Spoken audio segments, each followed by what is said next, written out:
And good. Oh, I need to turn that off. Holy moly. Hang on just a second, guys. There we go. There we go. Now I don't have to hear myself, and I'm sure you guys would like to see me. So let me go ahead. Well, maybe you don't want to see me, but let me go ahead and get rid of that. There we go. Happy Sunday, everyone. We are here for a retroCombs live stream on a Sunday, as we like to try and do live streams on a Sunday. We did a little something different this past couple of weeks, though. We had a couple of during the week ad hoc live streams. If you've missed those, check out the channel down below. You'll see we actually put together a solder station. It was claimed to take only about an hour, but it took us about 3 to 4 hours, and there were some hiccups along the way, and it was over a couple of weeks. So although I haven't done an official retrocombs live stream, the prepared ones, we have had some content, and it's been fun. And thanks to those of you that joined me on those actually kind of like prime time hours in the United States. So many of you were actually asleep. Those of you across the pond were probably asleep when I was doing those live streams. But thanks for everybody who joined those. But we are back with a regular live stream. We've got a really kind of exciting, I don't know if it's probably going to be exciting, because there is the chance, folks, that I could potentially brick my C64 Ultimate. I mean, it's probably not going to happen, but on a retrocombs live stream, there's always stuff that happens, and we are going to see if we can upgrade the Founders Edition of the C64 Ultimate today live. We'll see how that goes. I think I have everything set up and ready to go, but we'll see, and we'll unveil everything here in a little bit. But before we get started, we do like to see who's in chat. I should also let you know that I am streaming today on YouTube Shorts, YouTube, and Evil J, if you're out there, I always know you like a Twitch stream, so I am actually on Twitch. I don't see anybody watching on Twitch right now, but with the device I use for streaming, I can do a couple of streams at a time, and it looks like looks like everybody's on YouTube today. But I do have a window here where I can see all the chats from all the services if we need to see that. Yes, that is a very nice Dustcomer Boomer Man. Hey, by the way, Boomer Man, thank you so much. Boomer Man upgraded his membership from the VIC-20 to the C64. So thank you for that support, Boomer Man. Great to have you as one of our newest retroCombians. By the way, Boomer Man, if you didn't know, we do have a Discord. If you'd like to join the Discord, that's where this chat room happens kind of 24/7. Only the cool kids hang out in the retrocombs Discord. So make sure that you have access to that if you need that, Boomer Man. And if you need to know how to access that when you become a member, if you go to the community posts under the channel, there'll be a post that's only available for members, and you can click on that and it'll take you and get you a link to the Discord so that you can join. By the way, if that doesn't work, just send me an email, retrocombs@icloud.com. That is retrocombs@icloud.com. And you will get a reply from me pretty quickly, and I'll get you in there. Or you can also DM me over on Discord and say, hey, this is my account. So we'll get you in there, Boomer Man. We'd love to have you a part of the regular conversation. And thanks for being our newest member. Let's see who we have in chat today, as we always do. I believe Mr. Landfill wins the Refrigerator Star Award for the very first chat. Actually, he had a couple of chats before this one, so good to have you here. Evil J's here. Evil J, one of our regulars. Also a great contributor in the Discord, if you have not met him. Of course, Boomerman Dan Webb, as we've already talked about. Taro's here. Hey, Taro, good to have you with us today. Taro is one of our regulars as well. Let's see who else. Now, for those of you who are watching, and there are about 25 of you, if you have not posted down in chat, I'm not going to be able to welcome you. So I don't know if you're out there. If you're a lurker, that's fine. But if you want me to say a quick welcome, then you need to join chat, because chat is where it's at, as we like to say. And as I always like to say, chat, this is the friendliest chat you're going to find on YouTube at this particular time. I'm convinced of it. Okay. There's no other chat across the YouTubes that are more friendly than this one right here, because of all the great folks in there. Let's see. Speaking of great folks, who else do we have in here? Oh, Terrapin's here. Good to have you, Terrapin. I am a display boy. I think this is new. I am a display boy. Good to have you here. I believe this is your very first live stream, so good to have you here. Thanks for joining. If you're still there, hopefully you're still there. It's been a while since you posted that, but the Desert Blizzard is here. Good to have you here. Blizzard's been here before, which is, but I think it's been a while, so good to have you back. Hopefully I'm not missing anybody here who has posted in chat. Oh, Marson's here. Hey, Marson, good to have you here. By the way, a little controversy going on about whether Jiffy DOS is working on the Ultimate or not.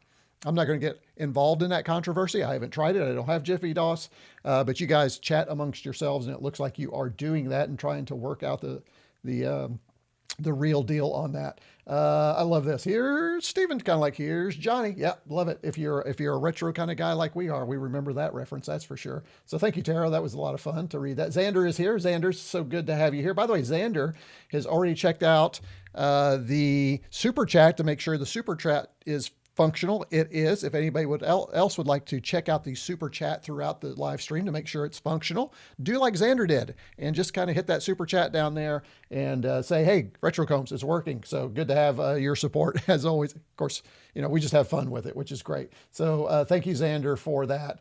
Slowfunk is looking good on Twitch. Not he is looking good on Twitch. He said, I'm looking good on Twitch. Well, I don't know if there's some kind of filter that's making me look good over there, Jamie, that's not happening over on YouTube, but thank you for the input there. Let's see if Jamie's, oh, there he is. Yeah, Jamie is over. So that is actually a chat from Twitch. So thank you for that. For making sure that that works over on that side. Looks like we also have Jay Pones is over there on Twitch too. I'll say hi on Twitch, but I'm watching on YouTube. How confusing is that? I'm going to say hi on Twitch, but I'm watching on YouTube. I'm sure the Twitch folks love that. I'm sure they just love that. So thanks, guys, for letting me know that the Twitch stream is working. That's outstanding. I love it. And hopefully we'll just kind of, since it is kind of game related, hopefully we're extending our reach. Cutie Honey's here. Cutie Honey has been here several times. Good to have you here. Jerry is here. Jerry Kurtz is here. Good to have you, Jerry. Wow, a lot of good regulars today. A lot of good records. Oh, and Chris is here. Oh, it's on Truckit. So good to have you here. Outstanding. No Brew is here. Outstanding. And Beals has popped on. Man, we've got a good group. You guys are going to have some fun in chat, razzing me as we go through the day. So that's going to be a lot of fun. Here too, slow frame rate issue on Twitch. Interesting. Hopefully YouTube's solid. That's my primary. But hopefully that'll get cleared up. Shouldn't be having issues. I think everything else is working okay, but who knows, right? Oh, and Beatles just said, just got my Intellivision Sprint. We talked about that in a previous live stream when we were doing some solder stuff. So, of course, I featured my Intellivision Sprint on a live stream, about, I guess, 2 or 3 live streams ago.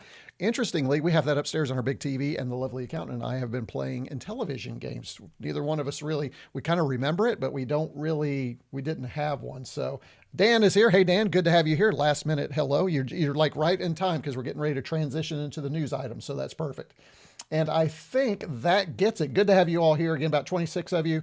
And I know you're here because you want to see if I brick this thing or not. So we'll get going. But first, let's do something kind of interesting. Let's talk about our news items for the day. And the very first news item, obviously, and hold on, I can do this now if I remember it. There we go. We're gonna switch it up a little bit. We're gonna do the news and then we're gonna do some unboxing. So hopefully I remember to do the unboxing, but just mixing it up a little bit to keep you guys off guard and keep it a little fresh for you. So just a couple of things in the news that we want to talk about. Let me switch over here, get my news items on the screen. There we go. The first thing, and we're actually talking about today, of course, the big news was the release of the new firmware version 1.1 for the Commodore 64 Ultimate. I think a lot of folks have been wondering, how often will it get updated? What new features will we get?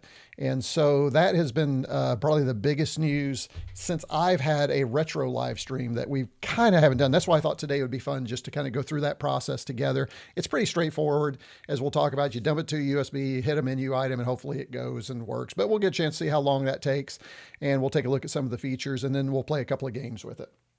So I'm not anticipating, of course I always say this, I'm not anticipating like a 2-hour live stream today. It should be kind of quick, but it should be kind of fun. But on the other hand, the other thing that's been interesting about this is Commodore has kind of come out officially and said that they are going to kind of lock their firmware so that people can't add patches. And what do I mean by patches? Well, there's something, and some of you mentioned it in chat. Let me blow this up a little bit for you.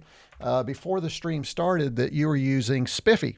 Spiffy is a patch for the Commodore 64 Ultimate that does some really interesting things, actually. It provides another online tool for accessing software. The thing that I like is this section here where it gives you these new hotkeys. I kind of wish the two teams might come together and work together to integrate some of these. I like these hotkeys, like Commodore X to reset your C64, Commodore O for power off. We are not going to cover Spiffy today. We're not going to install it. But I will say one of the neat things that Spiffy does is they do have a way to install it on top of the current firmware that doesn't modify the current firmware. So you can do that. And it says actually right up here, right? Soft patch only affects RAM. Flash firmware is not touched. And then on top of that, if you like it, then you can go kind of the next step, and then you can patch your firmware to include these things. I don't know what this is going to be like, folks. Somebody on Twitter,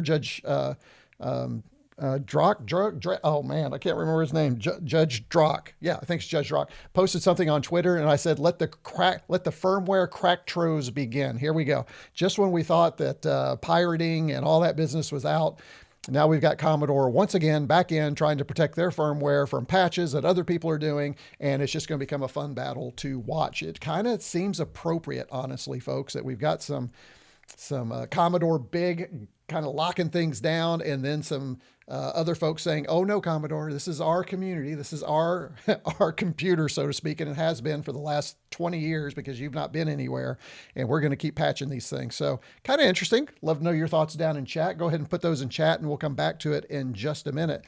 And while we're talking Commodore, which this is fun because there's Commodore news. How about that? 40 years, 30, 40 years later, we're talking Commodore news. I do want to share with you that the spring flash sale is on now. You can get a Commodore 64 Ultimate, a Starlight Edition, and a Founders Edition. I think they're all pretty much $50 off. So I'm not sure how long that's going to last. It's nice to see those already on sale.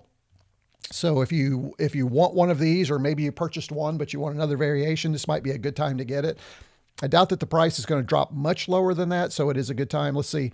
Looks like, let's see what the regular is running right now. Here's our flash sale prices.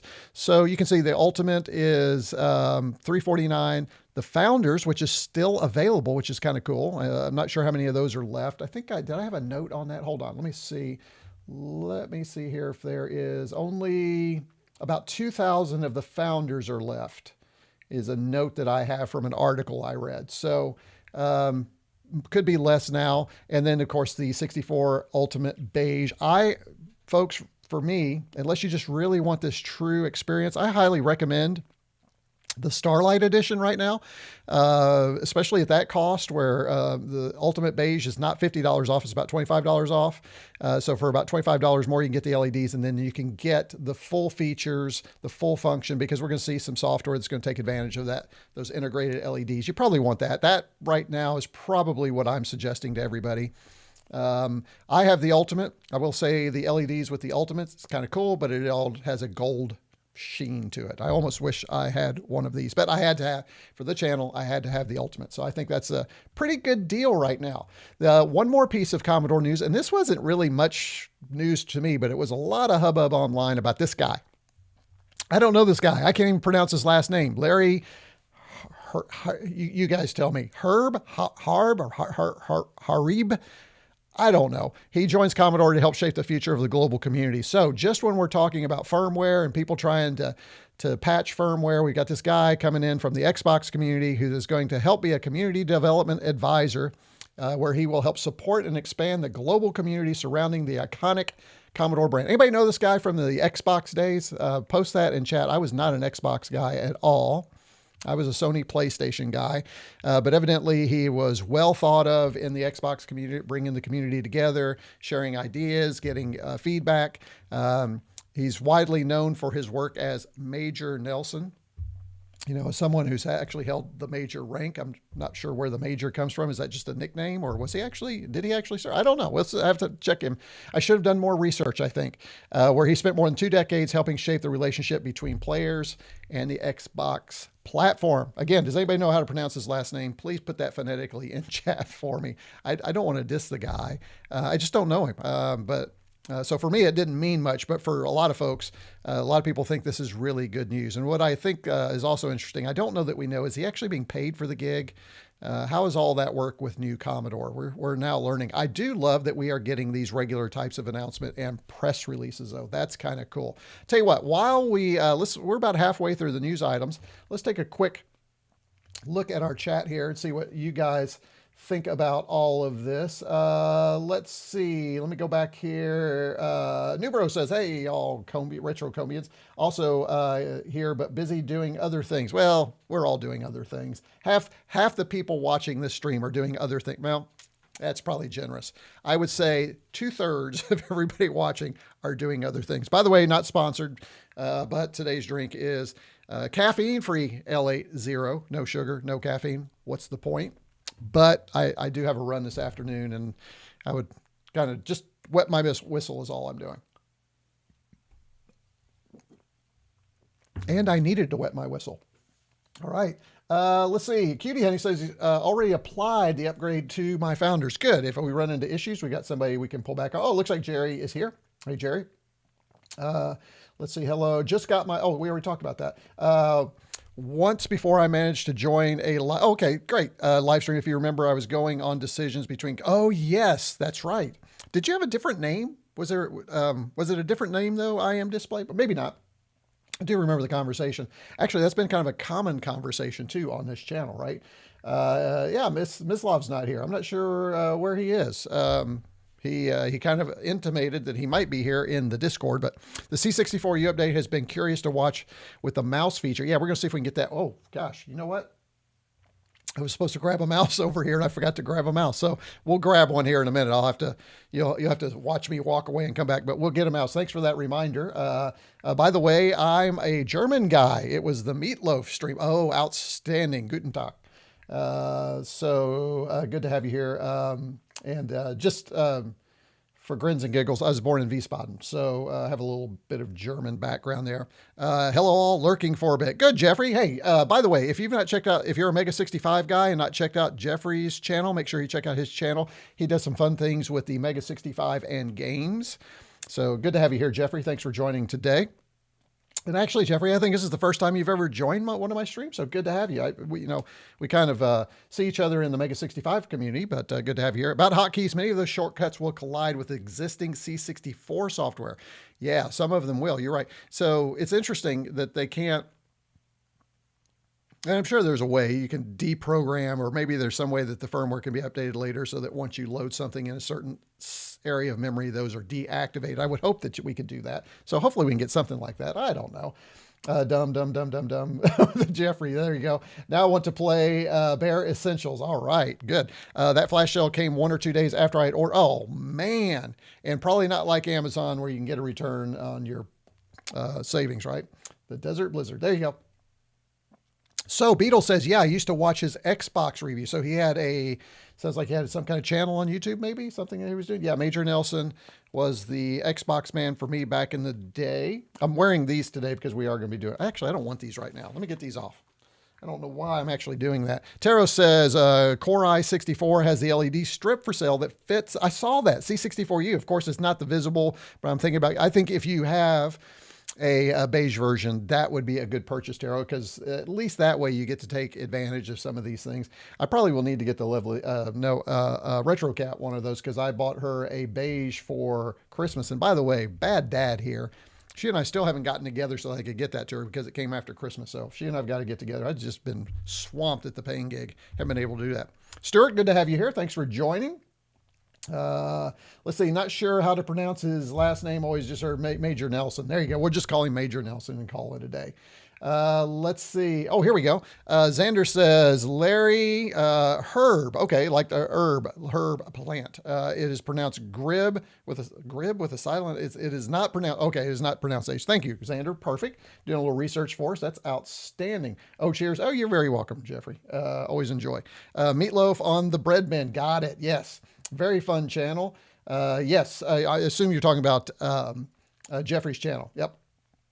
He was actually on G4. Oh, he was on G4, the old Tech TV that turned G4 before YouTube had a little segment on G4. He would talk about Xbox. Wow. Well, and you know, when they moved from Tech TV to G4, I kind of fell out. So that was about the time that I fell out. All right, great. Let's get back to some additional news here. Let's go back over here. Let's close up that news item. And this one was kind of cool. This is pretty common with what we're seeing with these devices. By the way, good count today. We've got almost 40 of you watching. So thanks for watching. We'll get to the Founders Edition here in a minute, but we're going through the news section right now. And then we've got one more other section we need to go through. This is really cool. This is the Pico Z80. Of course, folks have been doing really cool things with the Raspberry Pi Pico. And here's just one more cool thing that folks are doing. They're creating a Z80 chip. Why isn't this blowing up? Let's see. Let me try this again. There we go. They've created a Z80 emulated chip with the Pico, using the ESP32. So how cool is that? Looks like they got some hardware projects. By the way, most of these links will be in the video description down below if you're looking for those. I do need to update a few. There's some last minute additions, changes, and I'll try and get those updated along with chapter markers by tomorrow for you guys. Okay, so be on the lookout for that. If you just want to know everything board design, I just thought this was really cool. Not sure what I personally would do with this, but some of you out there are probably thinking, "Ooh, cool! There's several things I can do with that." So if you have an idea, put that in chat, and I'll come down and check it out here in just a minute. The other thing we always like to do is kind of talk about software for the Commodore 64, the Mega 65. Here's a cool game. I thought I blew that up for you. This one is called Gravity Duck. It's actually a port of an old Flash game, probably ran on phones back in the day. And if we get this software updated, or the firmware updated on the C64 Ultimate, I do have the PRG file already downloaded, and we're going to see if we can upload it through the web interface to the Ultimate, and we'll see if we can play it. So we'll actually get a chance maybe to play this game today, but it does look like a lot of fun. The graphics look pretty nice for a C64 game, and it should run really well on the Ultimate. So Gravity Duck 64, new release. Link for that down in the video description for all of you. And here's another cool little piece of software. This is not that download space. I'm keeping that. Well, I guess I don't need that because I've already downloaded it. Let me get rid of that. There we go. Had a little change to my plan. This is Visual Assembler. This is kind of interesting. This is building machine code visually using build blocks. So kind of like Lego blocks, kind of like, okay, what's the programming language? Come on, guys, in chat, you're gonna have to help me. Where you pull the pieces together, and it's used a lot in education, STEM education. What is the name of that goofy programming language? Well, I can't. Scratch. There we go. I just remember it. I think it was Scratch. Scratch sounds right, but it's like Scratch for machine language. So yeah, Scratch is a block-based. There you go. Thank you, Dan. And just hit me right as you were saying that. So this looks really interesting. And this is new. It looks like it's running on a Mac, maybe in a downloadable tool for Windows and a Mac OS. Okay. So it stands up the visual block editors for 6502 code, live ASM plus monitor output, memory map, and origin control. That's really cool. Vice integration, so you can do quick testing. And then, if you need Hungarian UI, there you go. You got it, right? So really cool, and I would like to try this at some point. This might be a really good way for somebody just to get started in machine language. So looks kind of cool. All right. And then the last thing, I'm excited about this one. I'm probably more excited about this release than anything else I've seen. This is the impending release of Impossible Mission 3, an actual C64 cartridge collector's edition coming from Cytronic and Icon 64. This, folks, looks really good. And I say it looks good because it's kind of, it looks like they've populated this thing as a 512K cartridge. It's got an instruction manual. It's going to have a soundtrack CD, a badge, robot keyring, stickers, and it's got these really cool cut screens now. You're not just going from level to level. You get a little bit of more story with these cut screens, and it looks really good. I'm excited about this one. If you've played Impossible Mission, this will be right up your alley. Impossible Mission was always one of the best games for the Commodore 64. It had that voice. Be interesting to see if they have that little voice package in there as well with 512K. Maybe they've snuck that on the cartridge. But hey, Cytronic, if you're out there, I'd love to take a look at this for you and highlight it on a live stream. So if anybody can help me with that, would love to do that. If not, I might go ahead and pre-order it unless they reach out, just because I do think this would be a good one. It is a little pricey at 40, 50 pounds. So US dollars, that's probably going to be about 75 bucks. Wow. Plus we've not talked about shipping yet. So, but it is a cartridge. It's not software. And I'm sure there will be a downloadable .crt file later. But for this, I think you want the entire experience. So would love to know your thoughts about that. And that, folks, concludes our... you know what? I really need to get some kind of music around these things, don't I? Some kind of sound effects or something like that. That concludes our news. So let's go back to chat and see what you guys have said. See if there's anything that we need to update on. Let's say back up here, meatloaf on the bread. Yep, we did that. Yep, we did that. Oh, I just bought a Pico-based 1ROM to try out different BIOSes in my Schneider Euro PC. That sounds kind of cool. I'd like to see that project. Gravity Duck. I gave it a go and made it to the 10th level before starting to stumble. It's a fun little puzzler. I love good puzzlers. Those are great. Meow. Okay, Jamie. Ruby. I don't know if it's Ruby or not. Not sure. I've seen gameplay. It looks like an improvement on the original IM3. I agree. I just think it looks really cool. Oh, good. It does. Evil J can confirm it does have new voice clips, and I think we need those. Impossible Mission, excited for that release, says Beatles, as am I. Impossible Mission 2 is one of my favorite C64 games. Probably got to try the 3. Yeah, probably got to try the 3 too. Interestingly, I didn't play Impossible Mission 2. No, I don't think I ever did back in the day. Played it more recent when I came back to it. Jamie's Hack Shack says, Les Nessman. What's that reference for? What's the WKRP? Oh, I missed something. Okay. Looks cool. Xander says it looks cool. I agree. It does look really good. Let me check over here. Looks like frame rate over on Twitch is fine. Okay, good. Everything's fine over there. Just checking on you guys. All right, let's do this. The next thing we want to do is, you ready? Here we go. I think I've got this. I can do this. Well, it's not really gear, but it's kind of unboxing. We got a few things to look at, as we always do. And the first thing, we'll use our top down here. Let's go to no, I'll tell you what, let's mix it up. We're going to save that one. We have a couple of magazines, as we always do. Let's open up and see what's going on in the world of Zap64. Love to do that. Here's more reading. I actually have some business travel coming up this week. And so these will probably go with me so I can do some reading. So with the little travel with the paying gig. We don't need that. Put that over here. So here's the latest Zap64. This is February, March. I guess we're a little late, but it actually has sat here for a couple of weeks, honestly. So here we go. Sherwood and Jupiter Fracture C64. So again, we just kind of take a quick look, see what's in here in case you're interested. You can go out and get your copy. It is a Zap64s are available via a Patreon, I believe is the way we're doing it, if I remember.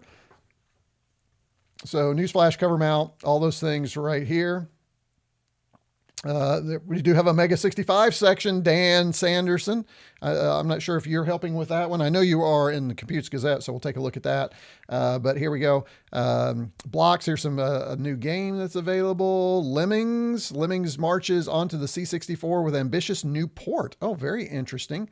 I'm sure they can push Lemmings a lot further than we could back in the day, especially with the C64 Ultimate. By the way, is anybody using the processor speeds enhancements at all on anything out there? I thought GEOS would be a really good way to use it. So as a matter of fact, we might see if we can get GEOS loaded, if I can find that mouse over there. Maybe that'd be something fun we can do with the mouse. We'll check it out. Let's see, review system. We've talked about that. Here's Sherwood. We've actually talked about this in previous live stream news areas. Sherwood, let's see how they, oh, wow, 90%. It did look good, I will say that. So Sherwood is a game that a lot of folks have loved. Quarks by, that one is 8-Bit Guy, I believe, does that one. So there's Quarks for the C64. Pretty good rating there. Commodore 64 Classic Game Insights Volume 1. I like also that Zap 64 seems to be doing a few more retro kinds of things. Maybe they did, and I'm just noticing them. Here's Santa's Workout. Art Gallery. Here's Jupiter Fracture right here. A new game for the C64 Ultimate, primarily. Oh, 81%. It's pretty good. Here's our what's on the radar for games over 12 months out. That's really kind of cool. And adventure review. What else? Looking for, oh, here we go. The Commodore Corner. This has been new for Zap 64. Good to have Perry Frantic doing some articles in here as well. And I think that's about it. Let's see if we can find what they're talking about. Here we go. The Mega 65. What are they talking about? Of course, they're talking about the RogueCraft DX. And let's see. Does it say who's writing these articles? Dan, I don't know if you're still on. Do you know who's actually writing the articles for Zap 64 for the Mega 65? I don't see. I don't think it says. But I did a live stream.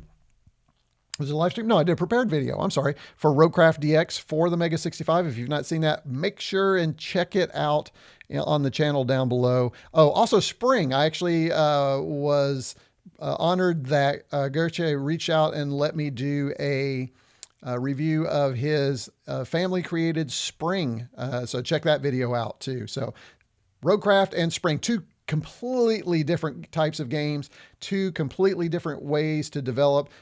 More professional, home-based, family. Love it. That's what I love about the Commodore 64 and that community is you get both, or not the just Mega 65 communities is what I meant to say there. But really cool. Good to see both of those things featured. So there you go. There is Zap 64. If you're interested in that one, make sure you pick that up. There's a lot of good stuff in this one. I'm looking forward to reading it. Let's look at our next one, which is the latest Gazette. I am 2 issues behind on Gazette, folks, and I'll be coming back to chat, check on you guys, see what you think about this here in just a minute. So let me pull this out. Here is the Gazette, and just really enjoying the heck out of this one right here. Computes Gazette for retro computer users. If you're not subscribing, remember you can subscribe.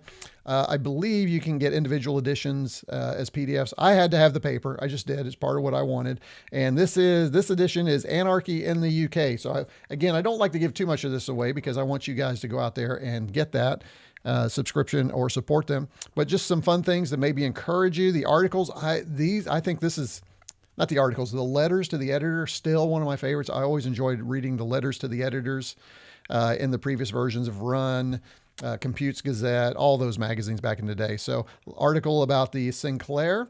Now, again, it's called Computes Gazette.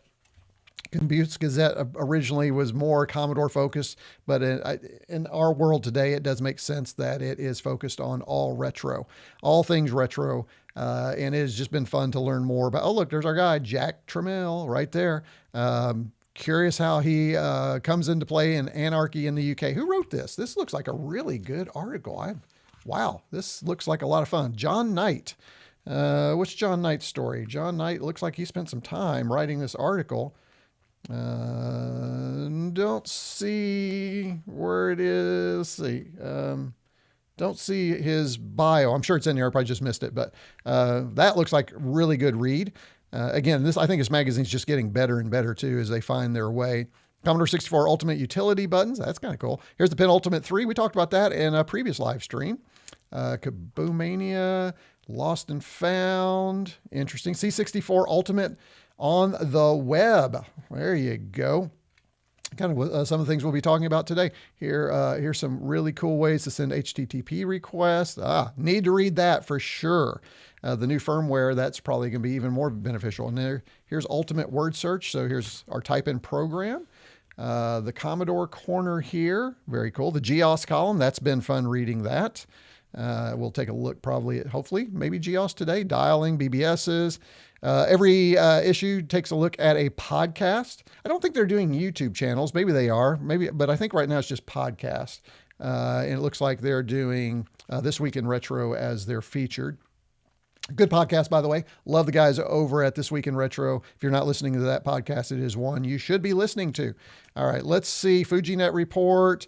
Did we get a Mega 65 report in this one? There it is. Mega 65 by our good buddy Dan Sanderson right there. Kernel of Truth. You will know all about the Mega 65 kernel. Dan has you covered. Dan the man has you covered. There you go. Not Dan the Man Webb, what was it? Boomerman Dan the Webb, the other Dan. Free HD for the TRS-80. Just really cool stuff. All right, so there is Computes Gazette. And before I open up the last thing, I do want to go back to chat and see how you all are doing. Should be, Xander, it was actually marked out, so we should be good. News segment bumper. Yeah, you like that? How about that? Actually, I've had that and I always forget to do it. Yeah, I've got news, I've got gear, and I've got demo, and I always forget to use them. So I don't know. It's just when you're a one-man band, so to speak, it's hard to do these. Zap 64 is fantastic. I agree. Watch out. Yep, already did that. Sherwood, great title. Yes, I liked it. I liked the demo that we played. I thought it was good. Yes, a lot of games run better at 2 megahertz. Okay, that's what I was thinking, especially something like Elite or our flight simulators. I think it would be really good. Roadcraft DX is coming onto the Spectrum next. That should be a good port as well. I got the digital edition of the latest Gazette. No Sex Pistols in there. Okay. Got to go, everyone. Cheers. Hey, okay, Desert Blizzard. Appreciate it. Thanks for stopping by. Cheers. Yep, absolutely. Bye, Blizzard. Yep. I get the magazine for the articles, not the pictures. I love it. I love that. Well, I wonder why the logo did. Oh, it didn't show up here. It showed up in chat, though. Yeah. So thanks for using the logo in chat. The yellow box doesn't convert that. But that's okay. I really appreciate it in chat. But yeah, look at that. We'll talk about chat here in just a minute. Probably, or some of the iconography in chat here in just a minute. Probably talk about how Commodore +4 machines were originally intended to take Sinclair market. Maybe so, Evil J. I'll find out when I dig into it. Really got to appreciate the Gazette being printed in proper magazine size. Yes. The only thing I would say is if you go back and look at Compute's Gazette, I wish they would follow the layout, because I'm kind of I'm a design geek. And I really wish they'd follow more like the original design, layout, fonts, things like that. It's close enough on the front. It makes, but when you open it and then you open it up an original, it's just different enough that you go, so close. But hey, that's probably just a personal preference of mine. But I would love to see some of the design characteristics from the original magazine kind of slide into the newer version. Right now, and this isn't a knock on design at all, but it just seems like we're just trying to shoehorn it onto some pages. I guess for a modern audience, maybe, but even that, I just love the design of the older one. Anybody else a design geek like that, like me? It's just kind of where I am. It's probably because I worked for a newspaper and helped with layout and stuff like that for a couple of years. Probably talk about, oh yeah, we already did that. Really got to appreciate, yeah, we did that. I like the smaller size, makes storage easier. Yeah, so there's definitely a difference, right? So you've got this big honking thing, and you got this smaller thing. When I travel, this one usually goes with me because I can easily throw it, and I usually read this. This one ends up on my bedside, and I usually read that at night. So there is a difference, absolutely, in size and how you read them. Would be nice if they created a small OCR app on any new C64 programs. You don't need to type it up. I actually, Xander, if you look on my channel, do a search for OCR and type in programs, and I have a video on that. It's so old now. It is outdated. It actually still works, obviously, but it gives you the tips and tricks and how you can do that. But agreed, that would be something. All right, let's do this before we get ready to, well, no, we have one more. That's right. Gosh, I can't even remember what I'm doing. We have one more thing. Now, this one I'm really excited about, folks. This is the power of the community coming right here. And unfortunately, I don't think he's with us. Let me see here. I don't know why I put that up there. I was checking to see if Stefan is here. Stefan Eiler is one of my supporters. And one of the things I really was interested is in a cartridge for the new Atari 2600 Plus, but it was only available across the pond. So I posted in Discord and said, hey, anybody across the pond interested in helping me get one of these things? I'll pay for shipping and I'll pay for everything. Stefan was kind enough to take one for the team, and he just took care of everything. So, and hopefully he'll come back and see this later. I'll make sure and put something in the Discord again for him. He was so kind. He actually purchased this, got it shipped to his house, and then shipped it to me across the pond. So there's probably not many of these in the United States right now. So I'm really thankful. And again, this is the power of the retroCombs community. Thank you all for your support and your continued support on that. And especially thank you to Stephen. So you're probably curious, what is it? Well, this is a future live stream too, folks, but let's open her up and say, hey, anybody want to take a guess? Anybody? Here, I'll give you a second. What's in the box, guys? Let's have some fun. What is in the box? I'll give you a second or two while I wet my whistle. What is in this box? And if you've been in the Discord and you saw that, you like Jamie and Evil J, no, you don't, you don't get to act super smart here. Okay. I'm just playing, obviously. Okay. Any guess?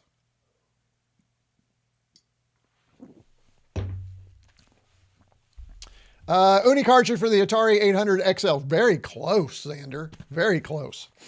Very, very close. Any other guesses? Yes, Evil J. Good dude for sure. That was super kind of him to do. I agree. Absolutely, Beatles. But that's just the way you guys are. There we go. Somebody says, Beatles says a multi-cart. Well, that's probably a good, that's a good guess too. Utility button. Oh, I like that. Utility buttons. Cutie Honey says, okay, let's do it. Let's open it up and see. So again, I marked through everything, and hopefully you can see the cities, but you can't really tell. You can see what country Stefan's from, Deutschland. Here we go. Oh, I'm excited by this. Wow. Anything else in there? Oh, yep, there's something else in there. Here we go. All right. Here we go. Again, this is right here. It is yellow. If you want to scan now, the Uno Kart Plus. It's Anthrax. Thanks, Evil J. There's no white dust, okay? It's clean. All right. All right, let's open this up. I am really excited about this Combat 2026. I like that, Jamie. Let's get this guy open. Oh, gosh. Holy smokes. All right, here we go. Oh, isn't that gorgeous? Look at that. That looks really good. Wow. This is the Atari 2600 Plus Uno Kart. So, as you know, a lot of these Uno carts, what they do, and one of the things about the Atari 2600 Plus is it really doesn't allow you to use USB card in it to put additional games and everything. The Uno cart will do that. This currently, I believe this is what they said, it currently will work with an original Atari 2600, but the warning is going forward, this is only specifically for the 2600 Plus. So look at this. You get a little display, you get a little place for your micro SD card. You have a switch here. Looks like it's a little rocker switch. See, kind of, you can hear it. So it goes back and forth. So it's probably like a reset one way and a start on the other, possibly.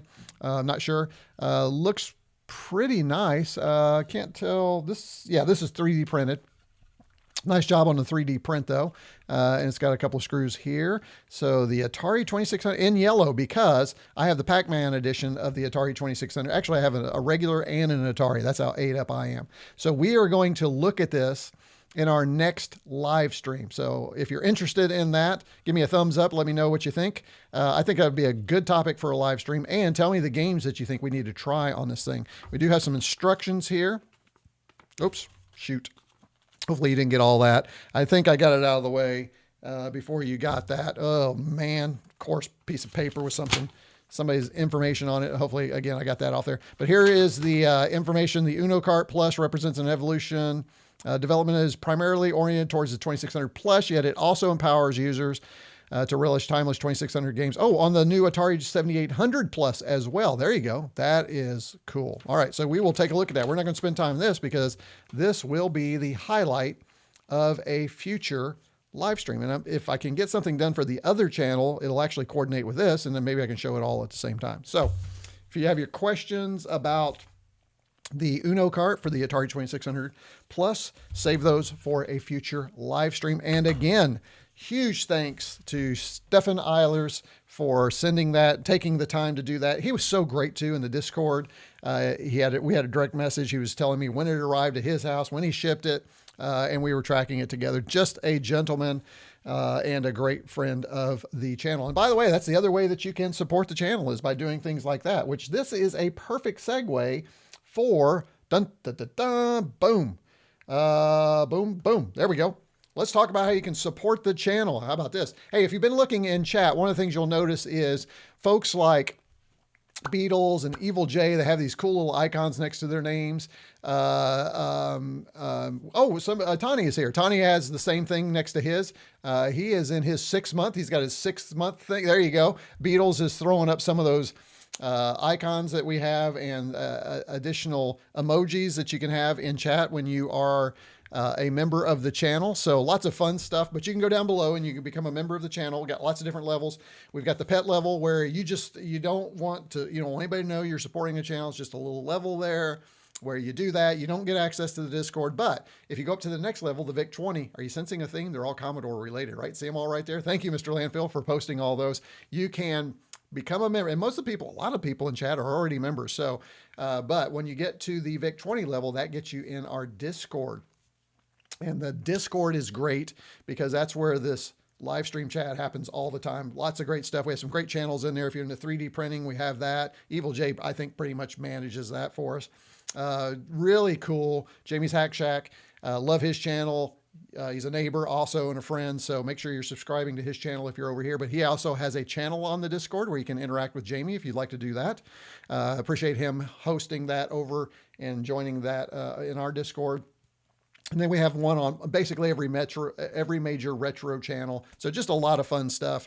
And if you really want to enjoy the retroCombians community, their name given to them, not by me, just to be clear, then you need to join at the VIC-20 level. And then we go all the way up to a Mega 65 level. So you can take a look at all those, and there's little perks all along the way. And the Mega 65 level, you get executive producer credits on my retro videos. And then this year, for my subscribers, I sent them one of these and some patches. So they all got a Commodore security patch. Found the maker of these who was selling these and bought one for all of my Mega 65 as part of their Christmas gift from retroCombs. So I already started thinking about next time. And I think I've got an idea for next time. I was thinking about maybe getting rid of that, but I think I have an idea that we may keep doing that. The international shipping was starting to become real tough because the majority of my members are international. So there you go. So there you go. Support the channel. And don't forget, during the streams, you can also hit Super Chat. That is another great way to join and support the channel. And Xander's one of our folks who's probably one of our most probably uses Super Chat more than anybody else. So thank you all for your support of the channel. Love that you all are here. And hey, just out of curiosity, how many people are watching? Oh my goodness, we've got 42 of you hanging in there on a Sunday afternoon with me. Oh, it just went down to 40. I guess they're tired of the PBS stuff. Let's get to the Founders Edition, shall we? Here we go.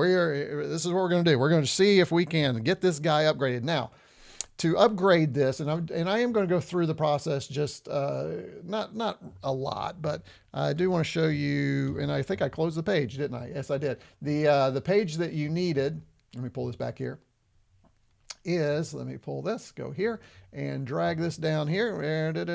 Hold on, mouse, come on, is right here. So you go to the downloads page, and right here you can download. It was released on March 16th, so I'm a little bit behind.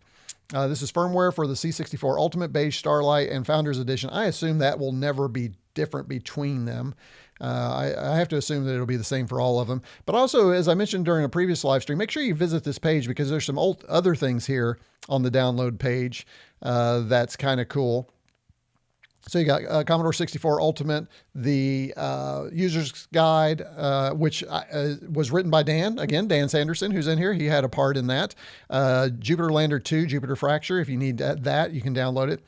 We are going to take a look at this at some point. I do want to take a look at Commodore OS. That'll probably be another live stream. We took a look at it maybe 2-3 years ago. I think it's time to take another look at that. And then if you're using OBS, as I mentioned, there is a plug-in so that you can stream from your C64 to OBS. I do not use OBS.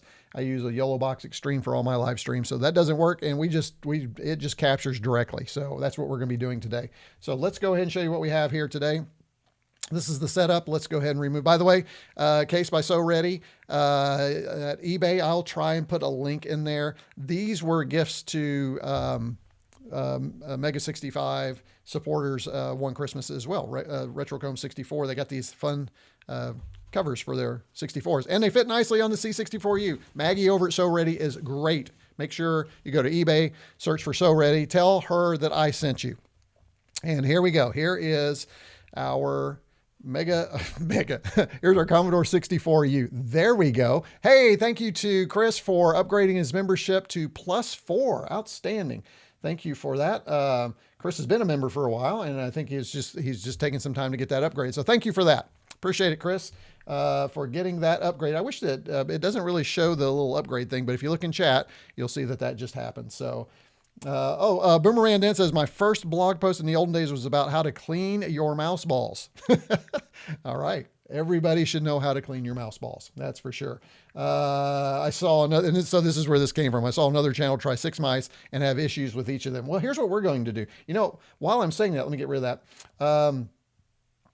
While we're doing this, let me go ahead and because I know you all love this graphic.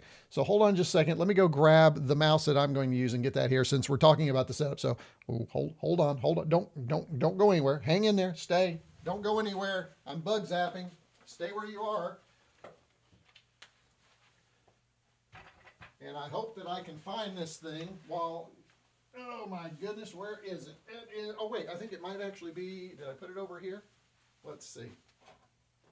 I'm looking for a very specific mouse. Let's see if I can find it. Yes, we're still bug zapping. Let's see, it's not in there. It might be in here. Let's see. No, that's not going to be in there. Is it in here? Oh, there it is. Found it. All right, cool. All right, I'm coming back. Hold on, everybody. I'm coming. Here we go. Here's what we're hoping is going to. All right, I'm back. So, miss me? All right, here we go. We're going to look at this. This is the mouse for the A500, and I want to see if that works with the C64 Ultimate. This should be perfect, right? Because it looks like the old tank mouse. It's USB, and it's from another manufacturer of retro recreations, retroCombs Limited. So I think this could be a lot. I don't even know if this one's been out of the box. I have two of these. I did put a link down below in the, I'm out of breath, in the video description. Here's the problem though. They're not available right now, but, so I don't know. So here's what we have. We've got, for the joystick for today, we'll be using the Hyperkin. I'll put a link to that. These are great. Let's open up the mouse here.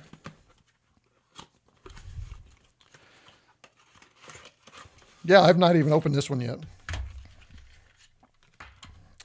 All right, and this, doesn't that just look perfect? So again, it is USB, it is the mouse, right? You could use a mouster. Oops, sorry about that, I just hit the microphone. You could use a mouster, but I don't think that's fun. I think you need a mouse that looks like it came from Commodore. And of course, this would look like the, we say it looks like a tank mouse, but it also looks like the, what was it, 1350? Was it the help me guys, was it the 1350 that was the regular Commodore mouse? I don't remember. Let's go ahead and let's set it to the side here. That's a good looking setup right now, isn't it? I do have, once we get the firmware updated, I will have an additional, actually, are there two ports? There are two ports. Let's go ahead and wait. We'll update the firmware first. So what I've done is I've taken the firmware and I've placed it on this USB drive right here. Now this USB drive also has a bunch of C64 titles, and this is what I used during my last demo. Here's the deal, guys. It also says that the firmware instruction says only have that file on a USB stick by itself. I'm guessing that's just for troubleshooting. We're going to try it. I've got it on here. If it doesn't work or can't find it, so be it. I don't know. We'll scrub something. I'll probably find a USB drive, but I do not have a blank USB right now. So I just put the firmware on here. We'll see if that was just guidance or if that is actually a requirement. All right. So I do have it fired up right here. You can see that fast load. I do have the fast load cartridge in here. For firmware upgrade, maybe we'll take that out. Not that it should matter, but hey, let's just not overcomplicate things. So what I'm going to do is I'm going to go ahead and turn it off. I'm going to hold down for 4 seconds. All right, now it's off. Then what I'm going to do is take out the cartridge. And then what we're going to do is we are going to turn it on. Let's turn it back on here. Okay, and then supposedly, let me get my, I'm going to make sure I follow the steps. I do have the steps over here so that I remember everything I need to do. Okay, so so when you download it, it will be in a zip package. So you need to unzip it and then drag let's see, it is what was the file name? It was something like C64U _ version 1.1.0. 1351. Is that what it was? IM display. It wasn't the 1350. Okay, 1350. I thought the 1351 for some reason was for the Amiga, but you might be right. I'm often wrong. I am often wrong. Then what we need to do is boot the unit, which we've done. Press the multi button. Okay, we're going to go ahead and do that. Now the multi button I have set up not to take over the whole screen. I have it so it's a small menu. If you didn't know that you could do that, you can do that. And I think for my streams, that's perfect. I mean, it can take over the whole screen or it can be this little menu. Curious, those of you that C64U, how do you have it? Do you have it take over the screen or do you have it like I have? Would love to know that in chat when I come back down. Then we're going to go to disk file browser. And then we're going to go down to our Cruiser Spark. And we're going to enter that. Now, select the file and choose run update. So here we go. This one is down here. You can see it and it's got a little thing right here. It's a UE2 file, C64U version 1.1. And I think what we do is we hit return, and then we run update, and then we cross our fingers and hope that retroCombs does not brick his C64 U Founders Edition. Are you guys ready for this? Let me check in chat. Let's just make sure in chat, make sure somebody didn't say, hey, you forgot to do this or that. That's always a good idea, because you guys have my back, that's for sure. we got to animate those ladybugs. I could do that, Jamie's Hack Shack. Wait, how would I do that? I can do, so yeah, I can figure that out. We'll have to do that at some point. Okay, we'll check on chat while we're upgrading. But let me just check and make sure I have not missed anything, that you guys think I did anything wrong. Okay, here we go. Looks like I have followed the directions. Let's go back to here. Let's hit run update. Whew. Here we go. All right, that looks good, right? Checks. It does go in there and look, check some of application. Reformat the flash drive. What? I don't want to reformat the, why? Why do I need to do that? I don't want to reformat my flash drive. Why is it asking that? Detected flash, detected FPGA. No, I don't want to redo my flash drive. I hope that works. Let's see. About to update, continue. Okay, well, it seems like it did. I don't think the directions say you have to reformat your flash. I don't want to do that. Be careful with that. That could be a gotcha. If you're not careful, that could be a really bad gotcha. We'll see if this still works. All right, looks like file exists. Okay, writing. Looks like our ROM got updated. Programming, runtime to FPGA. I don't know how long this takes. I can't imagine it's going to take too long, folks. It does seem like it's going to go pretty quickly. The other thing we need to, is probably interesting to note, is the version number has changed. It was version 3.14. And so now with this new version, and that 3.14, I think, was from when it was the Ultimate board. And now what's happening is they're going with their own versioning numbers, version 1, version 1.1. I believe that's what's happening. Correct me if I'm wrong in chat, but that's what I've heard. And this is, I think, build 165. I don't know if we'll see other builds, but there probably somewhere are daily builds that you could get and try, maybe closed to certain contributors and developers, which is, here's what I would say. This is what I love about the Mega 65 community. Doesn't matter who you are, you can do that. You can get access to dailies and developers, everything. So, oh, this is kind of nice. Look at this, flashing the ESP32. I like the interface. It's pretty nice.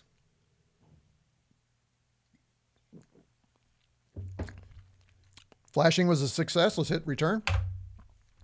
Wi-Fi module detected. Reset configuration. It says recommended. I really don't want to reset my, oh man, I don't want to reset. I took so much time setting everything up. Well, it says recommended.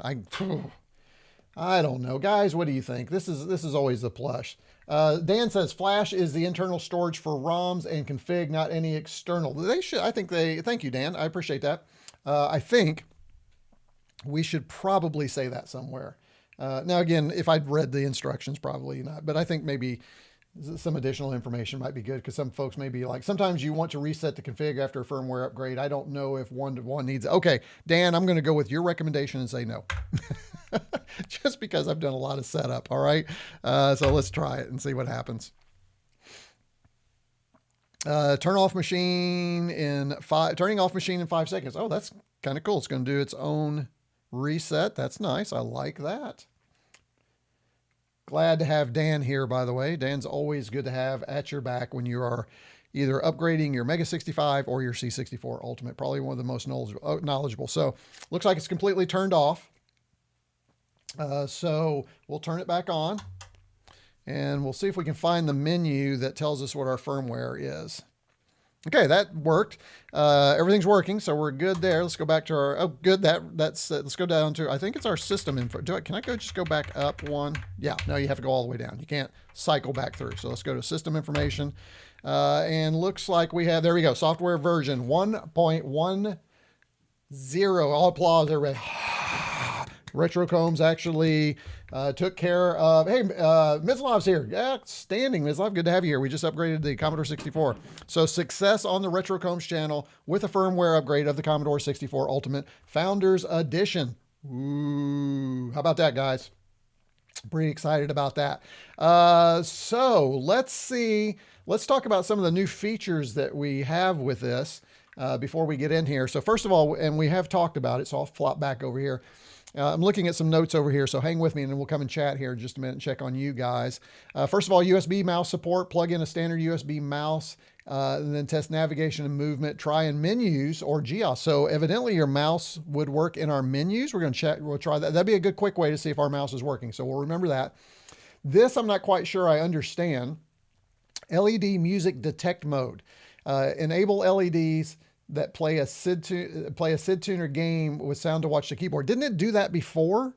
Or was that a separate program that, but I thought I could do that before in the firmware. I'm confused on that. Dan, if you're still around, maybe you can explain what's the difference in LED music detect mode and what we had previously in version firmware 1.0. There's a web interface upgrade where you can drag and drop SID, PERG, CRT files. I do want to try that today. That's something I want to try. How long have we been online? Hey, we are at an hour. We're doing well. So we'll have time to do that. We do have some networking improvements, supposedly faster Wi-Fi connections, real-time network status updates, safer behavior with open access points. So that's good. Just makes the user experience better. And then Commo Search now is interesting because it says now pulls only developer approved files. And I think this is where the people are wanting the spiffy patch because they can use another service very similar. And if you apply the spiffy patch on top, then what happens is you have access to Commo Serve and their, what is it called? Theirs is called, what was it in Spiffy? Let me pull this up here and see if I can remember. This was called, I'm sorry, guys, hang on. Oh, Assembly 64. Yeah, the Assembly 64 server. So that's kind of cool. So, you know, down below, if you think, we already have one live stream topic. If you think we should do Spiffy as another live stream, I'm happy to, I'll take one for the team, guys. If you think we should do that, put that down in the chat below. If you really want me to do it, you can put it in a super chat, and that's probably going to guarantee it. If anybody puts Spiffy in a super chat, that probably right there is going to guarantee you that will be a topic of discussion in a future live stream. How about that for pushing somebody to check out that super chat option for me? Just trying to have some fun, right? And keep the lovely accountant at bay because we just did our taxes. So there's that. Let's see. We want to, to try it first. By the way, Dan, if you are still around, if you have something that you think we should try with version 1.1, you've always been really good about knowing exactly what types of things we should try if you happen to still be there. Let's give this a shot and see if the mouse works. So the first thing is we need to plug in a mouse. I'm going to go ahead and turn the machine off. I just don't like plugging things in and out. So we'll go ahead and we'll turn the machine off. So we're going to hold the button down for 4 seconds. All right, it's turned off.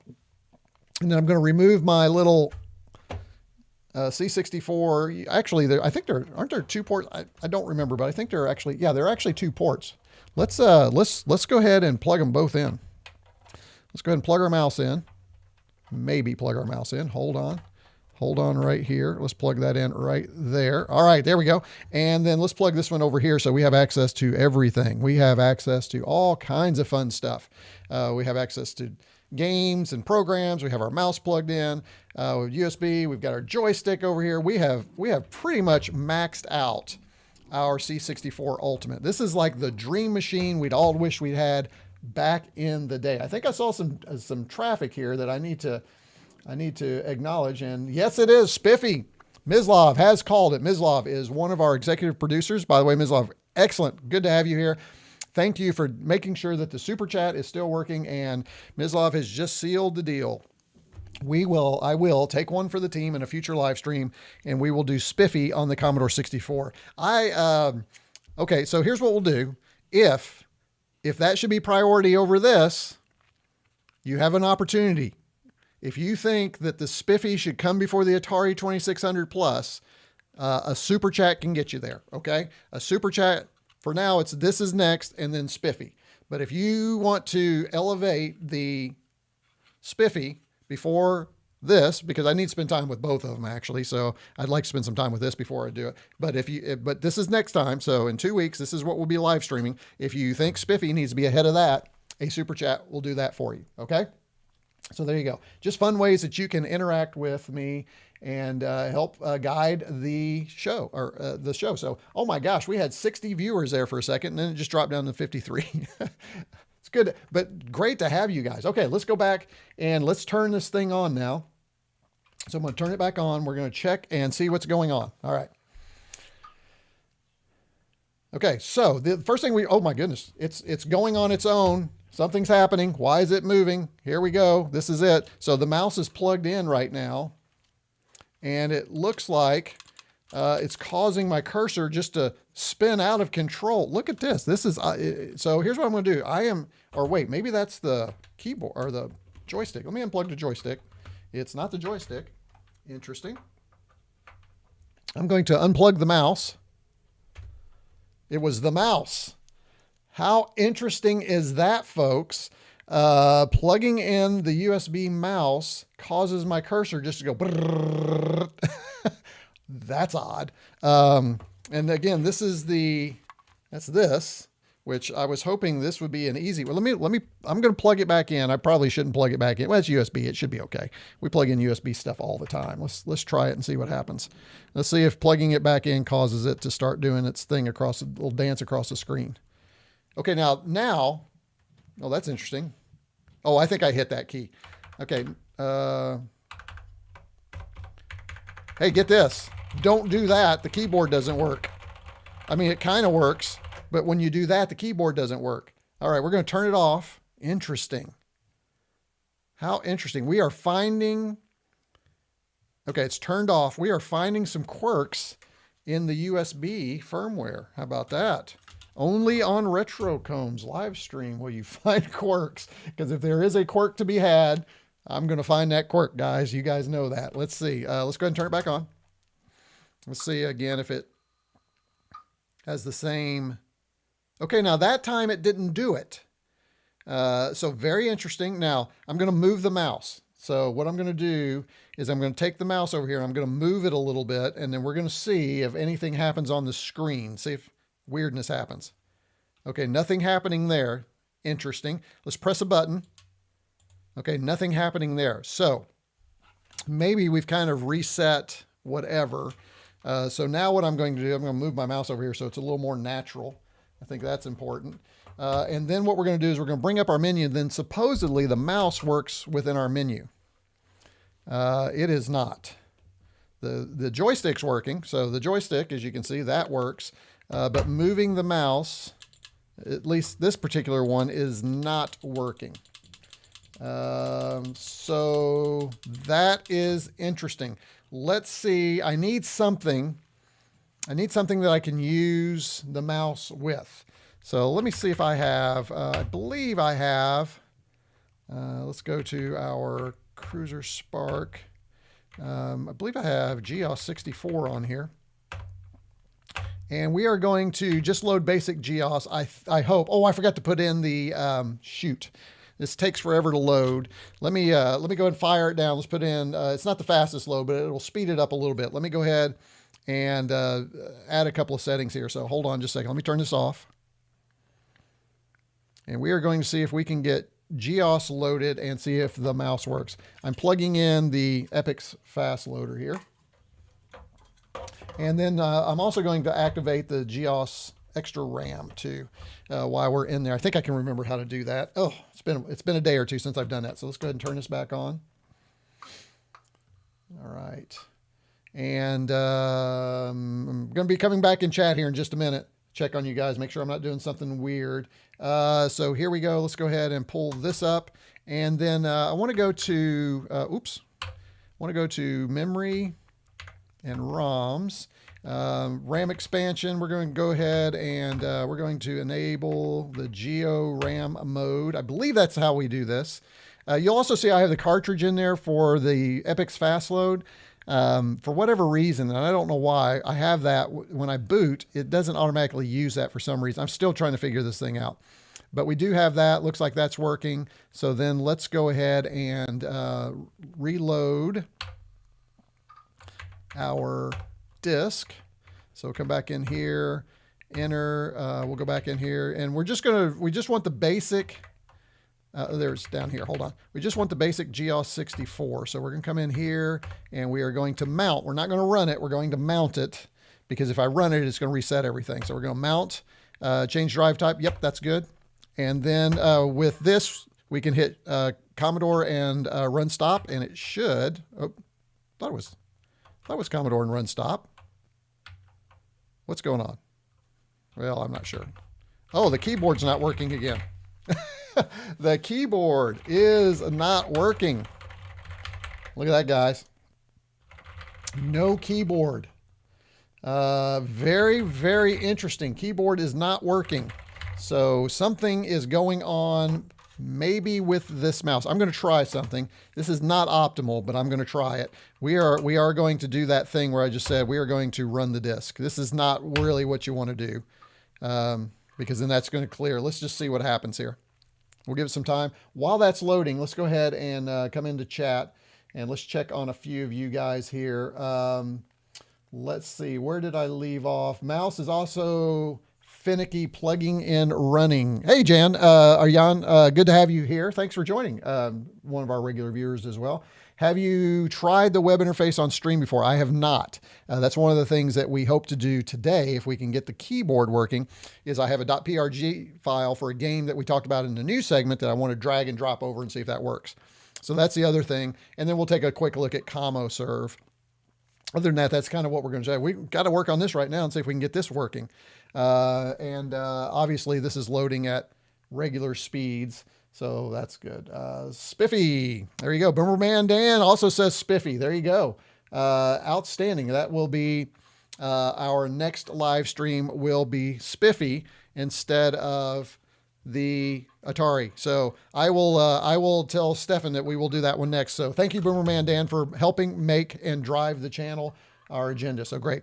Mouse is still not optimal. I have a mouster, but oh, yeah, mouse is not working here. Now, the thing I don't know is, yeah, it's set to mouse mode because the joystick is not working either. So I could try another mouse, but we'll see here. Well, there's a problem. You're left-handed. Nice. Nice. I didn't finish reading this. Mouse is still not optimal. I have a mouster, but a little dongle from the interwebs that allow using a real Amiga tank mouse. Yes. Wonder if that works better. New mouses have mini DPI. They do. I thought this would be a win just because I thought it's probably the dumbest mouse of all of them that I have. I've got one more. I'll grab it here in a minute. Southpaws Unite. There you go. Oh, that's funny. That's a very tricky. It's very tricky with the mouse. Mouses or mice? Mouses. Mises. How about Mises? We'll go with Mises. All right. No, really. I call them. I'm not gonna lie. If I've got a couple of mouses, I call them mice. I got some mice here. So speaking of that, here's what I'm gonna do. I think I see one. Yeah, I've got another mouse over here. I'm gonna grab it. I'm not gonna give you the dealie though. Okay, I'm just gonna grab it. Hold on. Now this one I'm a little worried about. I'm not worried, but this one actually has LEDs built in. So we're going to try one more mouse to see if we get it working. If this mouse doesn't work, we're going to move on. Okay. Cause this is all I have. I mean, I have other mice, but, mice. I just said it, didn't I, Mislav? There you go. I do say mice. I have other mice in the house here. But I'm not of want to go find them right now. So here we go. We're going to try this one. We're going to turn it off. And we're going to try the menu thing again, as Dan suggested. So, GEOS looked really good on here, didn't it? I kind of want to try it. I think this is an older version. I think the newer version, actually, I believe, don't they include oh, wait a minute. They have a newer version on the stick. I think I have that. Hold on just a second. Let me check something here. I think, let's see. Let's go to disk file browser. Oh, that's interesting. Did you see that? I had something popped up. I had the menu pop up there for a minute and the mouse moved. That was really weird. Let's see if I can find that. Hold on, disk file browser. How do I go back? Do I have to shift back? There we go. I think I have, let's see. Where is I thought I downloaded the entire Maybe I haven't done that yet. I thought I'd download the files from the C64U. Oh, I think this is it here. Applications, is this it? Yeah, there it is. Let's load this one up. I want to check something. This is their, I believe, this is their version of, and we'll just do a run disk. This is their, yes, this is their version of, and when I say there, this is Commodore's version, I believe, that they included of GEOS. So I really want to see one more time, just check, see if this works. Okay. So bear with me here in just a minute. While we're doing that, let's check. Let's see. Maybe it matters which USB port is used. Possibly. It doesn't say anywhere that it does, but we'll take a murder of crows, herd of mice. There you go. Love it, Boomer Man. I'm going to tear those Mises to pieces. Yes, I like Mises. I can't help myself. I do. I like Mises. Oh, I got this thing up here crashed. My chat page crashed. Let me go ahead and reload that so I can see you guys up here too. I don't know if that's going to work or not. Let's reload. View. Reload this page. There we go. And we're back. All right. So we are loading here. Let me just check here. I'm curious, has anybody else had issues like this with their mice? So, hey, we got a good group today. Thank you all for being here today. Again, 61 of you. We've had some really good activity too with the super chats. Again, thank you so much, guys, for that. That just helps me keep bringing these to you on a weekly basis. We're going to let this load. All right, it's loaded up. This is, again, I think this is the version, and I'll know in a minute. I can tell you, yes, this is the version that comes with the C64. Hey, Chris, thank you so much. We got another super. Somebody wanted to make sure the super chat was still working. Thank you for that. Bug zapping live session. Love it. Seriously. Great. Thank you for that. I appreciate it. I always enjoy trying these things out live. This is outstanding.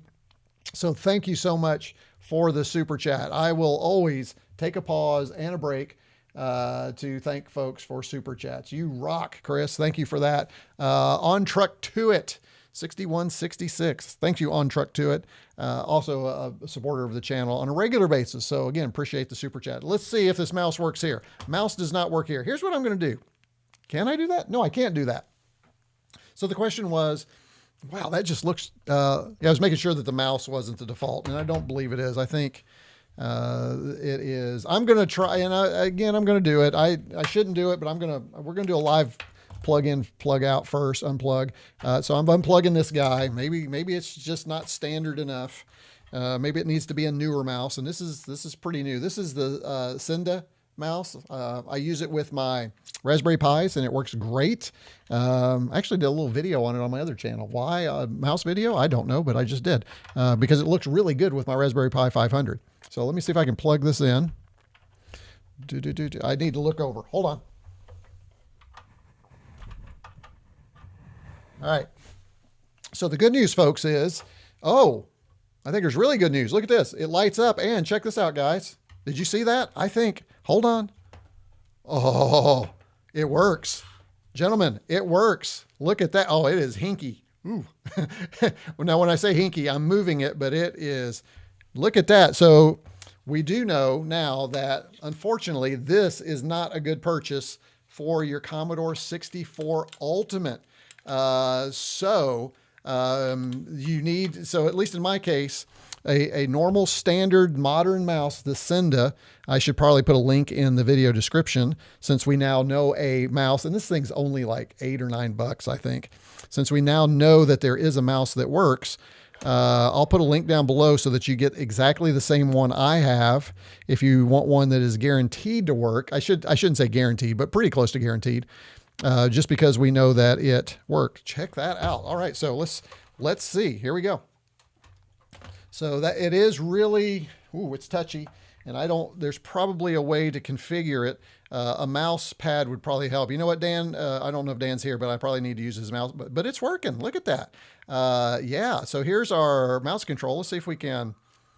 Can't open the file from desktop. That's too bad because that, I think, or maybe that's just the driver. Let's go to configure. GEOS, guys, check it out. we're running GEOS on the C64 Ultimate with a mouse. And again, we couldn't do that before. Okay, there's no RAM configuration because of the way I loaded it. I assume I could go back now and load it with RAM and it would run faster, which is kind of cool. Let's go ahead and close this. I still want to look and see if there is an adjustment for the precision on this mouse, because it is pretty sensitive. Let's see. What'd you say? No Bruce says, I'm successfully using this type of Amiga USB mouse via Mouster on my Mega 65. Yeah, there you go. Let's see if we have something on the second page here. Quick pick, pad, count, joystick, preference manager. Maybe that's it. Let's see. Let's go to preference manager. Trying to remember. I love the color version here of GEOS. Everything seems solid. You know, the other thing too, we should probably change this to 2 gigahertz or megahertz. Here we go. Let's change that. Let's get this acceleration down here. The other thing is, will it actually, oh, that's much better. Yeah. That's much better. That is much better. And I can change that max velocity a little bit too. Let's get that down. So guys, we have success. We have a mouse. Oh man, this is bringing back some really great memories. I had, and I've said this many times, I had GEOS for the 128. Loved it, but it's so similar. There's a little higher res, but this is really good. That's not bad. I can work with that. We can save that. I don't know if it'll save. I hope it'll save so that when we reload it, and then we'll exit that. So guys, I think what I want to do, I'm just curious. Hopefully you guys will hang in there with me. What time is it? We got a little bit of time. Let me go ahead and what I want to do is we're going to close this and we're going to go back in. Now that we know that we have a mouse that works, we know which version of GEOS we need, and we are going to load GeoRAM, and we're going to see if we can speed up the CPU a little bit using our menu. So a little bonus today for the live stream is we're going to learn a little bit about GEOS. That was not on my roadmap for an agenda, but that's what I love about retroCombs live streams. They land where they land, right? All right. So how are we going to do that? Well, first thing we're going to do is we're going to completely shut down.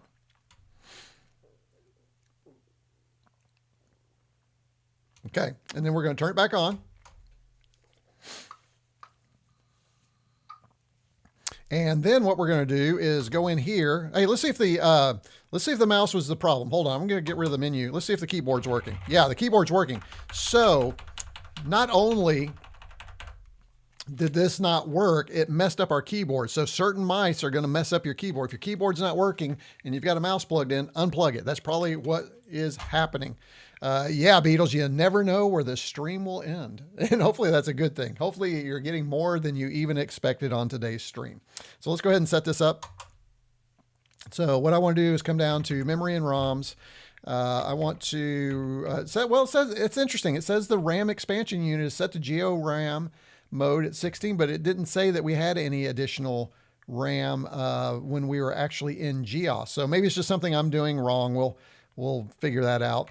Here's our command interface. I think that's our web's interface. We'll take a look at that in a minute. So that's still good. Let's go back and see if I can figure out how do we change here we go, turbo boost.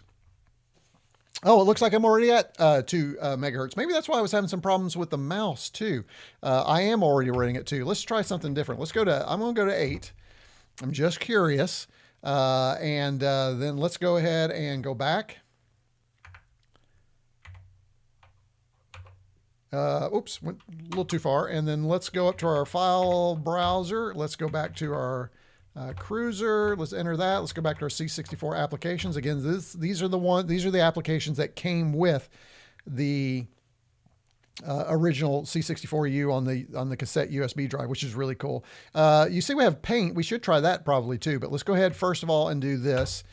And let's go ahead and I'm going to mount the disk because I want to see if we can use, and then let's see if this works now. There we go.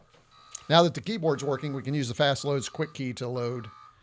And we'll see if we can get GEOS running with Epic's fast loader, with additional speed, with some additional memory, and see what it looks like. While we're doing that, let me check on chat and see how you guys, does it have C120? Hey, Karnov, good to have you here. This is your first chat with me in live stream, I believe. May not be your first live stream, but definitely your first chat. It does not have 128 mode. Commodore 64 Ultimate does not have 128 mode. The Mega 65 might have a 128 core on the way, we think. So hopefully that's coming. So be on the lookout for that if you want that. But I don't think there are plans for a Commodore 64 with 128 mode. Now, will they release a C128? I don't know. Don't know. Ooh, that loaded pretty fast. With fast load and everything, that was pretty good. Oh, we didn't check, did we? We didn't check what version of GEOS. It's like the latest version, I think. I think it's the most recent version because it's color as well. It has support for higher RAM. It at least has some changes. Maybe it'll work better through Mr. Oh, Mr. Oh, Mouster. Okay. Whew. I was getting ready to say, we don't talk Mr. on this channel. I won't go into why. It's just, I don't like Misters. I want the original experience with keyboard and hardware. That's what I'm looking for. I'm successfully using this type. Oh, we already talked about that. Sorry for the caps. Oh, the Mouster did already work as intended before the update. Okay. Yeah, it probably did. Yeah. If you have variable DPI mouse, give that a try. Yeah. As a matter of fact, I think I can't. I think there are some variable. You can hold the mouse, I think the light button, and roll the wheel, and I think that'll change your DPI on this. I believe that's right. Good catch. 1449. I don't think or Gian says, I think, but I don't have it. I'm not sure. Lucas Remus was his name. I missed something. I'm sorry, guys. Like Firefly. That's good. All right. So let's see if this is working. Oh yeah, this is working. I think we're going to need to go back into that setting because I think, wow, it's a lot faster. It's a lot faster. It is, man, if we'd had this kind of speed back in the day, this would have put, man, this would have been a competitor for Mac for sure. Now that's taking a little bit longer. Yeah, I didn't save my settings. Interesting. I have to figure out why it's not saving my settings. Let me pull that down because that is not where we want it. And let me pull this back here. There we go. All right, that's pretty, yeah, that's good. Let's say, and for some reason it's not saving. I'm not sure why. I guess the .d64 file is read only. Let's go ahead and exit this.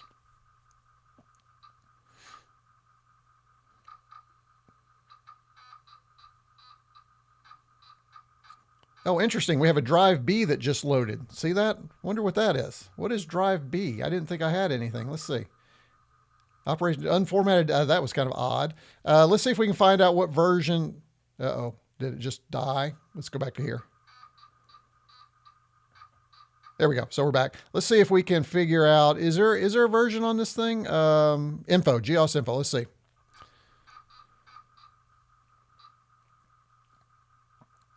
Doesn't say what version. It just says GEOS. So I don't know that there's any way I can find out what version it is. Options, set clock, reset, basic, shortcuts. Let's see if...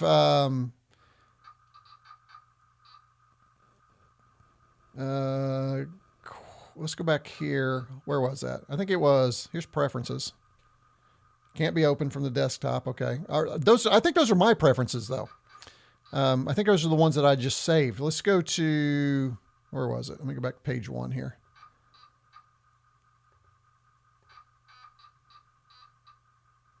Here, configure. 2.1. Looks like, is it GEOS 2.1? Is that what we think? I think. Let's hit configure and see what happens.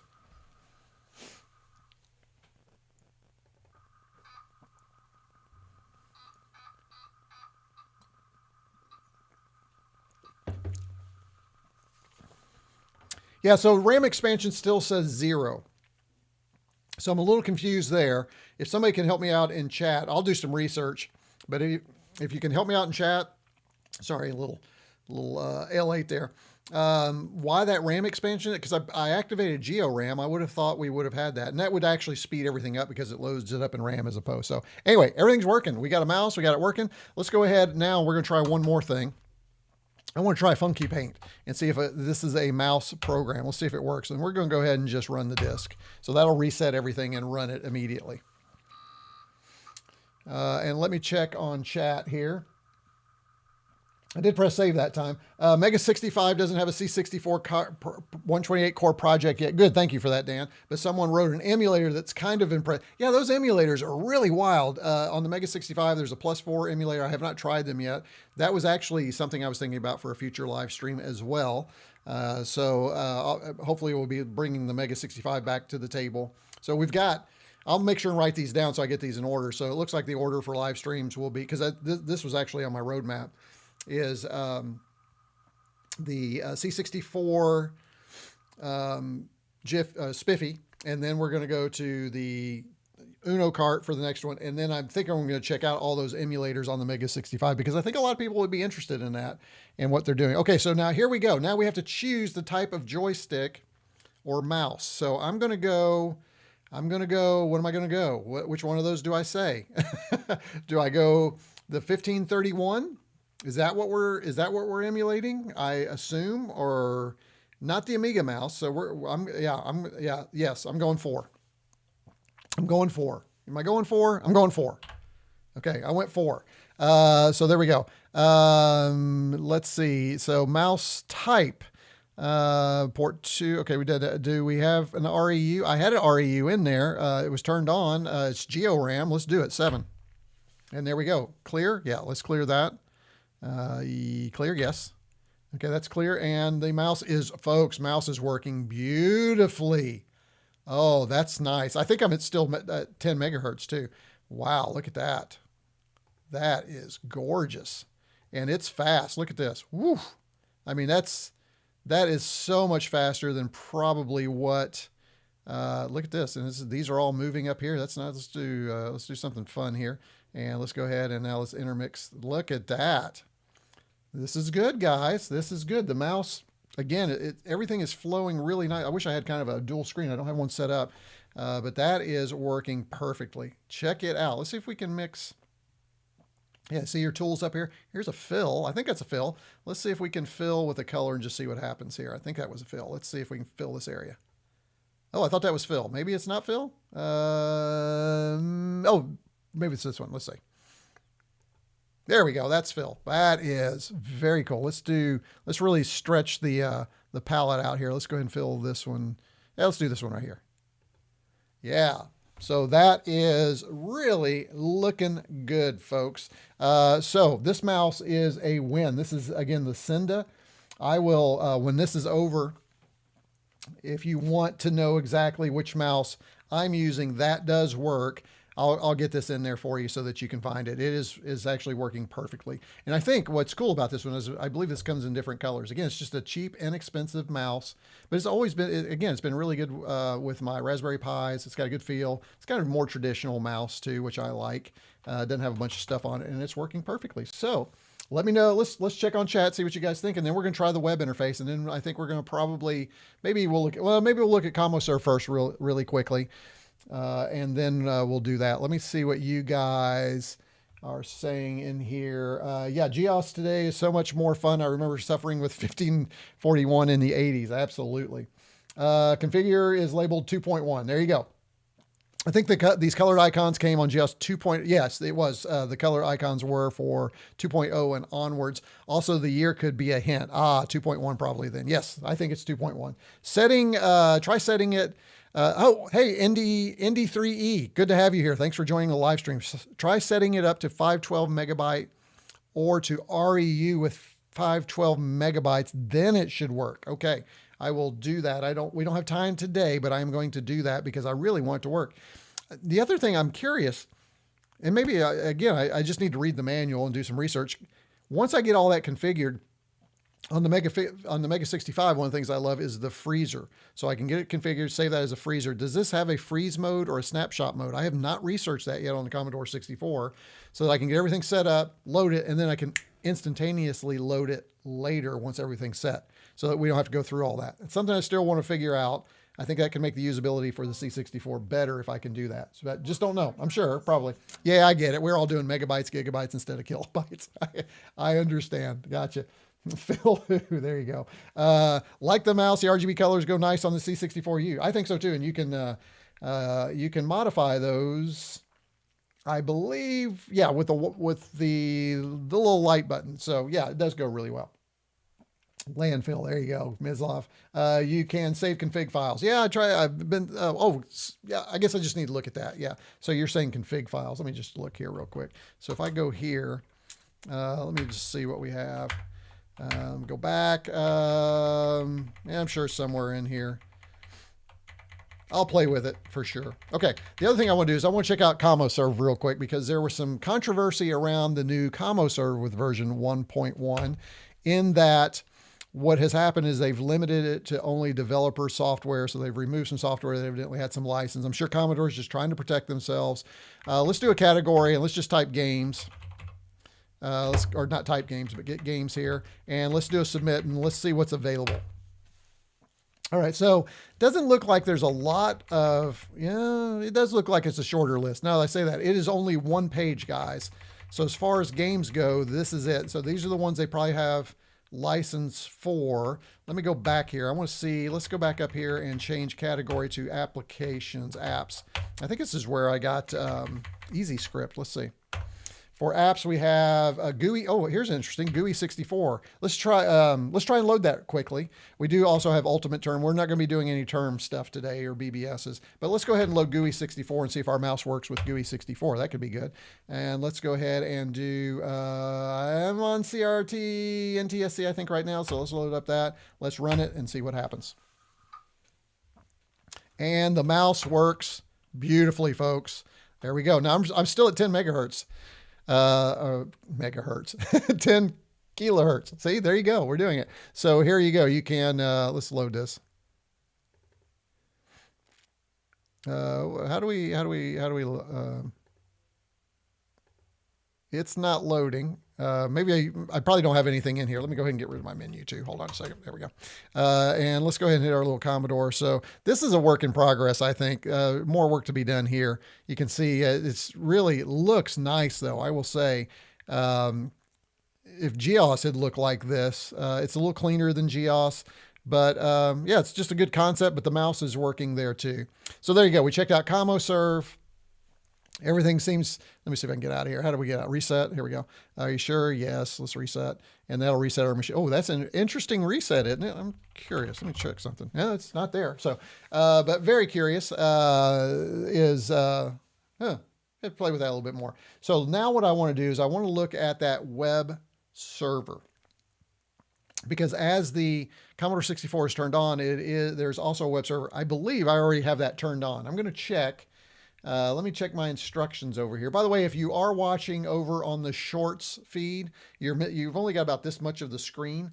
So come over to the regular channel and get the rest of it, especially here. I just noticed my Shorts stream, you're missing a lot of stuff. So when you do that vertical stuff, you're missing. So if you're over on the short stream, come on over to the real side, all right? I'm just using that to see if people are interested on the short side to pop over here. Spiffy does indeed fix that with the second folder 64 assembly. Oh, okay, gotcha. Perfect. That's something. So we'll look at Spiffy. I'm going to have to do some research on Spiffy too for that. Let me come over here and let's see. My other demo that I want to do is we want to look at, let's see if we can figure out how to do that. So I've got to find the IP address first of all. So let me go ahead and what I'm going to do is, well, I need to do that here. I believe I can do that here. Let's see where we are. We need to come over here and come back and let's get out of here. So let's see, system info. Maybe the IP address will be in there. Let's see. Looks like enabled software, printer, cartridge, storage devices. I don't see IP address there, so it's probably under network, right? Let's see, is there a network? Let's see. User interface. Here we go. Wired. I am wired right now, so let's go to wired network setup. Here we go. Oh man, that is hard to read. This is. There we go. Static Oh, wrong one. I'm sorry. That's my gateway. Here we go. 192.168.2.60. Oh, go figure. It's 64, huh? Now, I'm curious if I'm going to be able to access that or not. We're going to try it. I am going to try it myself over here first, and then I'll let you know if it pops up. So bear with me a minute. 192.16. Oh, shoot. No. 168. What did it say? .2? Yeah, .2. .64. Really? Oh, that's not a dot. That's a comma. All right, I'm trying it. I'm a little, just because of the way I have the network set up here, I am not sure that I am going to be able to pick this up. Although these two are both on the, you want to activate, oh, you want to actual activate IP address, not the, oh, oh, wait. That makes sense. Where is that one? Not the, you have dynamic config. Oh, I see what you're saying. Okay, so where is that? Network services and time zone? Is it here, maybe? Let's see, Dan. What am I missing here? That's use DHCP. That's the IPS network DNS. Active. Oh, there it is. Oh, yeah, I see what you're saying. Okay, yeah. Yep, I got you. That's why it looks weird to me. Okay, gotcha. Thank you, Dan. Appreciate it. 68.70. Yep, I know exactly what's going on now. And there it is. All right. And so let me show you what we have. I'm going to now move over to here. And interestingly, I've got to figure out now what the password is. I think I changed this password at some point. Hold on. Let me pull it over here and just see, because I think it's going to reveal it. Yes, there we go. Got it. No thanks. Okay, so I have actually used this before. So here it is. Here is your Commodore 64. So the Commodore 64 right here is feeding this web page right here. So you see over here the C64 Ultimate. Let me blow it up a little bit for you. That way it looks a little easier for you to read. So, this IP is right on my network, so that's perfect. So we have home. We have a SID player. That's interesting. We can drop a SID file in here. That would start the LEDs. I don't think I have a SID file. We'll have to, I don't think I have one. We have execute a PRG CRT. So this is what I was talking about. We can drop one in here. And we're going to do that in just a minute. This is kind of cool. So for my Mac, I can load software directly to my C64U. Just as a point of clarification, you can also do those types of fun things on the Mega 65 as well. So the Mega 65, though, does not have its own HTTP server. It uses some terminal commands. It uses its own proprietary software. Not proprietary, but its own open source software for that. Looks like we have a live monitor. Let's hit that. Oh, that's kind of cool. Let's type help and see what happens. Help. I need somebody, help. There you go. Memory, hunt memory. Oh, so it's like an assembler. That's kind of cool. So you have that with the new version. Our basic editor.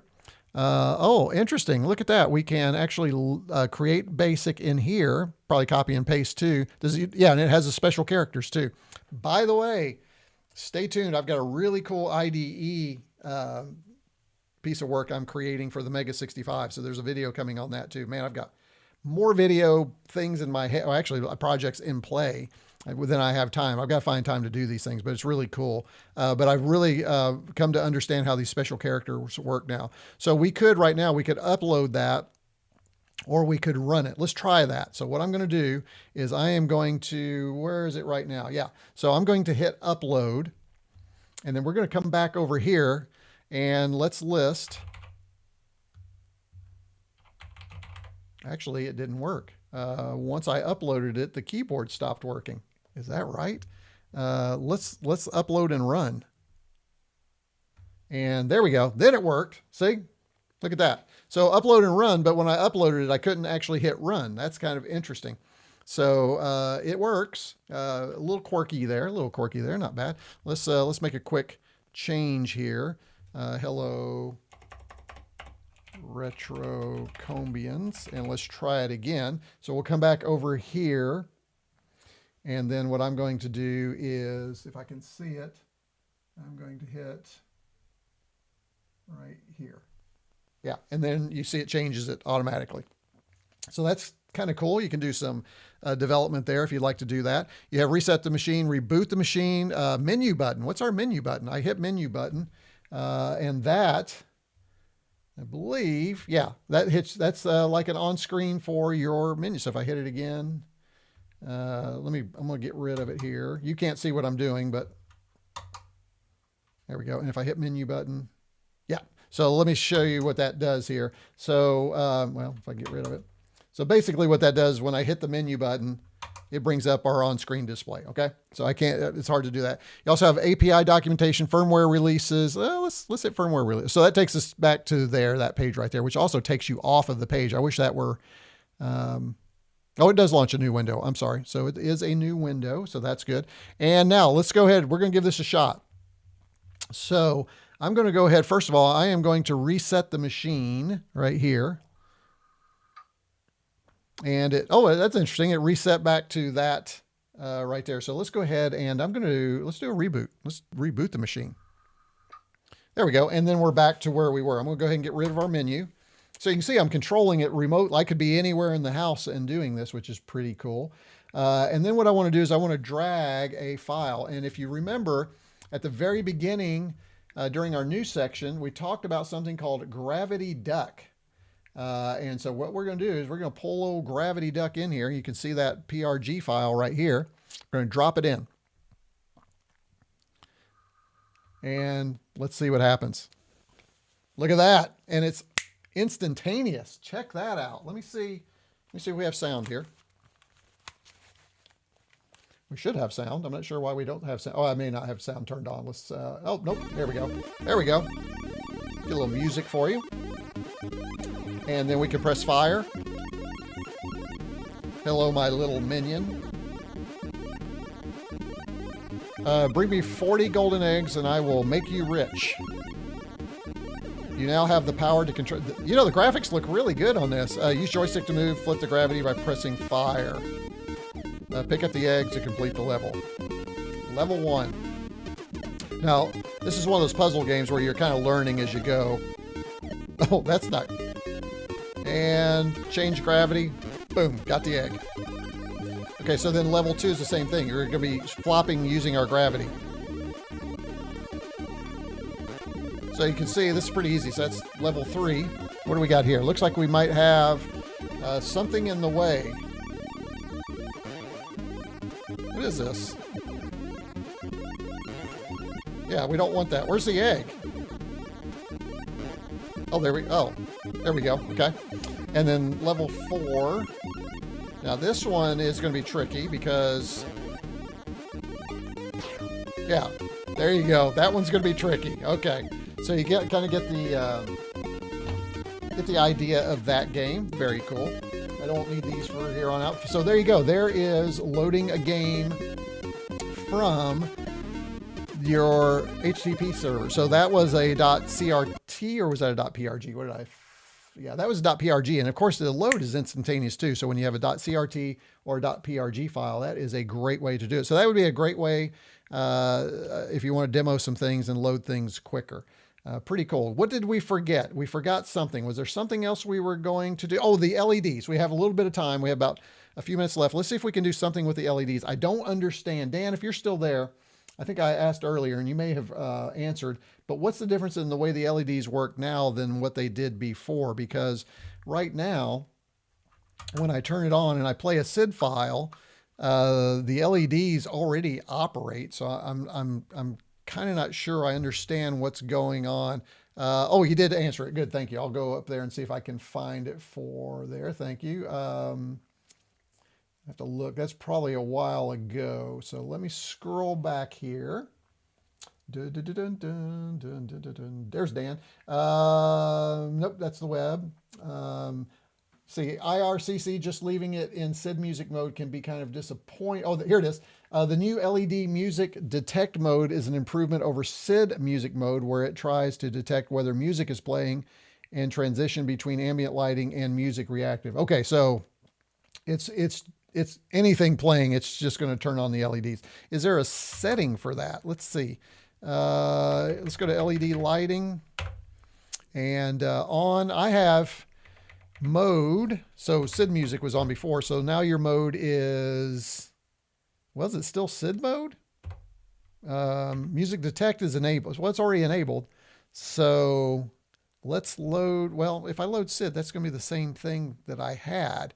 You have got test drive on some media. That would be cool to see it too. Dan says it's a, oh, wait, let me show you here. Go back here. It's a minor difference. SID music mode doesn't look like much if music isn't playing. The new mode transitions between ambient LEDs and music mode based on whether music is playing. Okay, gotcha.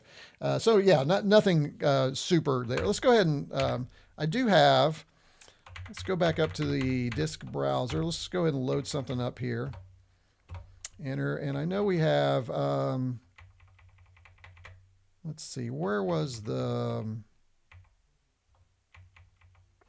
thought I brought over the music. Maybe I didn't. Maybe I didn't bring over the SID files. That's interesting that I didn't. Applications. Nope, not there. John says, and the power LED can now simulate the drive activity LED. Oh, where was that? Hold on. I want that on. I definitely want that on. Let's see. Is that under LED lighting maybe? Let's see. Mode. There it is. Power LED. Drive A. Output 1 is on. I see. Drive A power. Drive A. Oh, I see. There you go. There's some additional activity that I had not seen that before. That's really good. Thank you for that. Drive A power. Power and activity is really what drive A activity. There you go. So now it could be the activity. Gotcha. That's pretty cool. I don't think I have anything loaded. Yep. So that's not going to work. Actually, the keyboard's not working. There we go. That's because I had that on. There we go. Yeah, I was looking. The activity didn't turn on that time for me when I did. Let's see if we can get it. Yeah, no activity right there. I'll play with that one. That's another one that's just going to take a little bit of time. And again, I was hoping I could find something to get this thing jamming, but I thought I had music files. I had brought those over from the original disc. Did I forget to put those on here? Maybe. Let's try. Let me check one more thing. I don't think we did anything here during this live stream. Nope, we did not. Applications, games. I think games are just games if I remember. Yeah, those are just games. FD live stream. I think that was, yeah, that was not that one. Yeah, apologies. I don't believe that I brought over the SID files. I need to copy those over to this USB. So I'm not going to be able to show unless I can. Well, you know what I could do? Let's do this. Let me see if I can find. Let me open up a new window over here.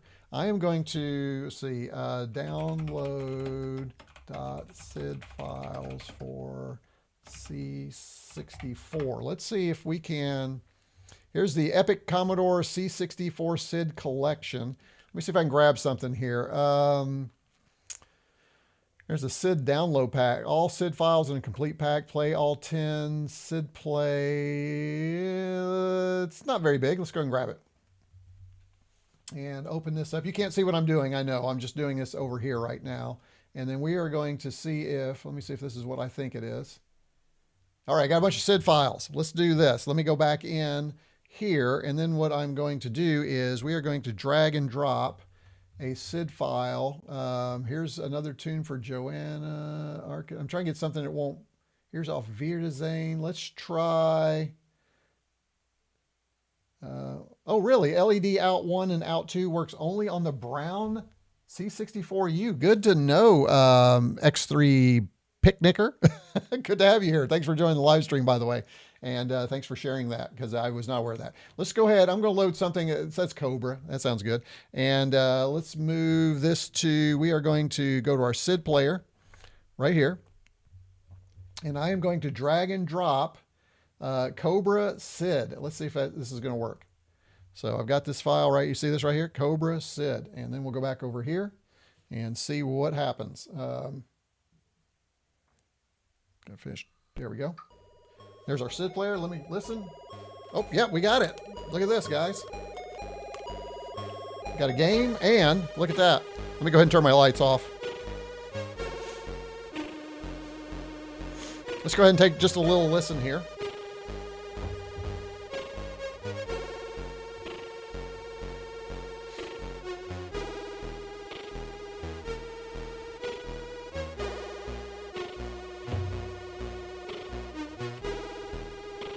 Let's find something a little more, I don't know, upbeat. Oh, here's one. Okay, here's a little game, guys. Your job is to tell me what game this tune is from. Got it? And I'm going to see if I can do this without you guys seeing it. I believe I can.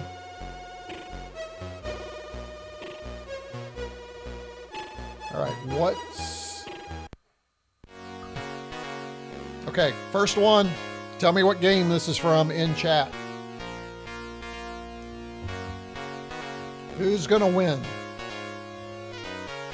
Who will win in chat? What game is this from? It's a popular game. Oh, nicely done, N3D. Yes, it is. It's Defender of the Crown. Good job, guys. We'll do another one here. Let's see if I can find another one. That one would be a little hard. Let's try and find something you all would know. Some of these are kind of... Oh, here's one. Okay, you ready? This one might be a little harder, but I think some of you will actually get this. What game, if I can drag it, what game is this from? And boom.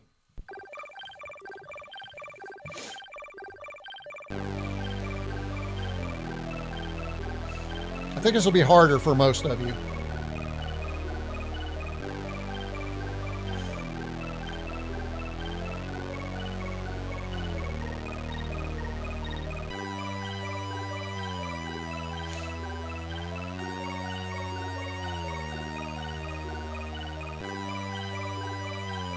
Any takers? That was hard. Yeah, good one. Good one, Evil J. You got it. Or actually, no, you weren't the first one. Looks like, who had that before you did? Yeah, looks like Micah got that one. Good job. Oh, look at this. This is cool. Yeah, Micah wins that one. I believe you were the first one. Yeah, good, and good to have you here, Micah. Thanks for joining. Good to have you here. Let's try a couple more, and as we close up the live stream, we've been at this for about 2. Let's see if I can find. Oh, this is good. This will probably get flagged, though. I can't put that one up there. Let's see. Let's do... I'm going to do it. I can always get rid of it if I need to. All right, here we go, guys. I'm not going to tell you what this is from. All right? It's from the 80s, but I'm not going to tell you what it's from. Could be a game, could be a movie, could be a television series, could be anything. All right? Here we go.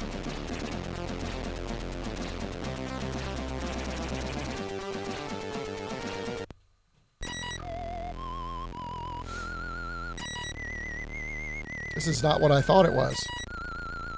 If you get this one.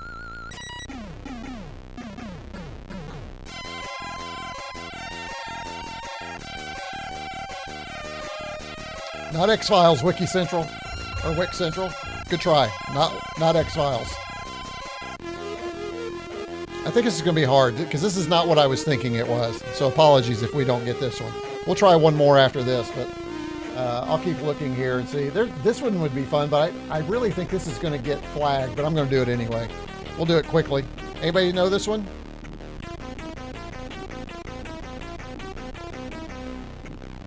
Okay, this... Oh, wow. Look at that. That's cool.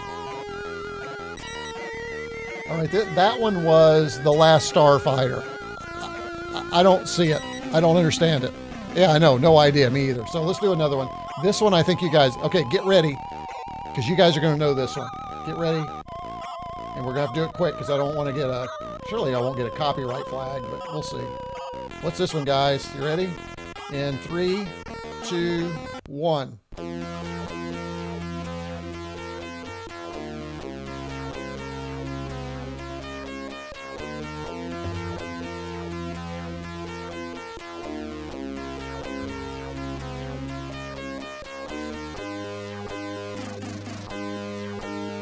Nope, not Doogie.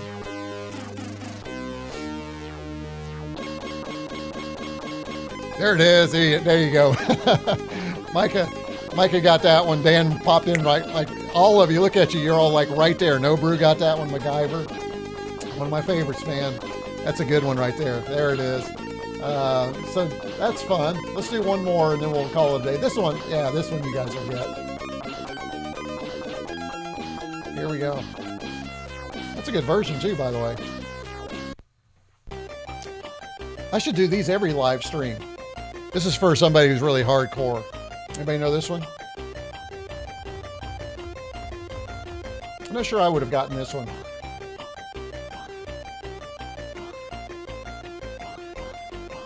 MacGyver. Oh, so you want to go based on spelling. So whoever spelled it correctly wins. Is that what we're... Yeah. There you go. Outrun. Good job. Tanya got that one. It is, in fact, Outrun. So for folks who spend a lot of time playing Outrun, that is it.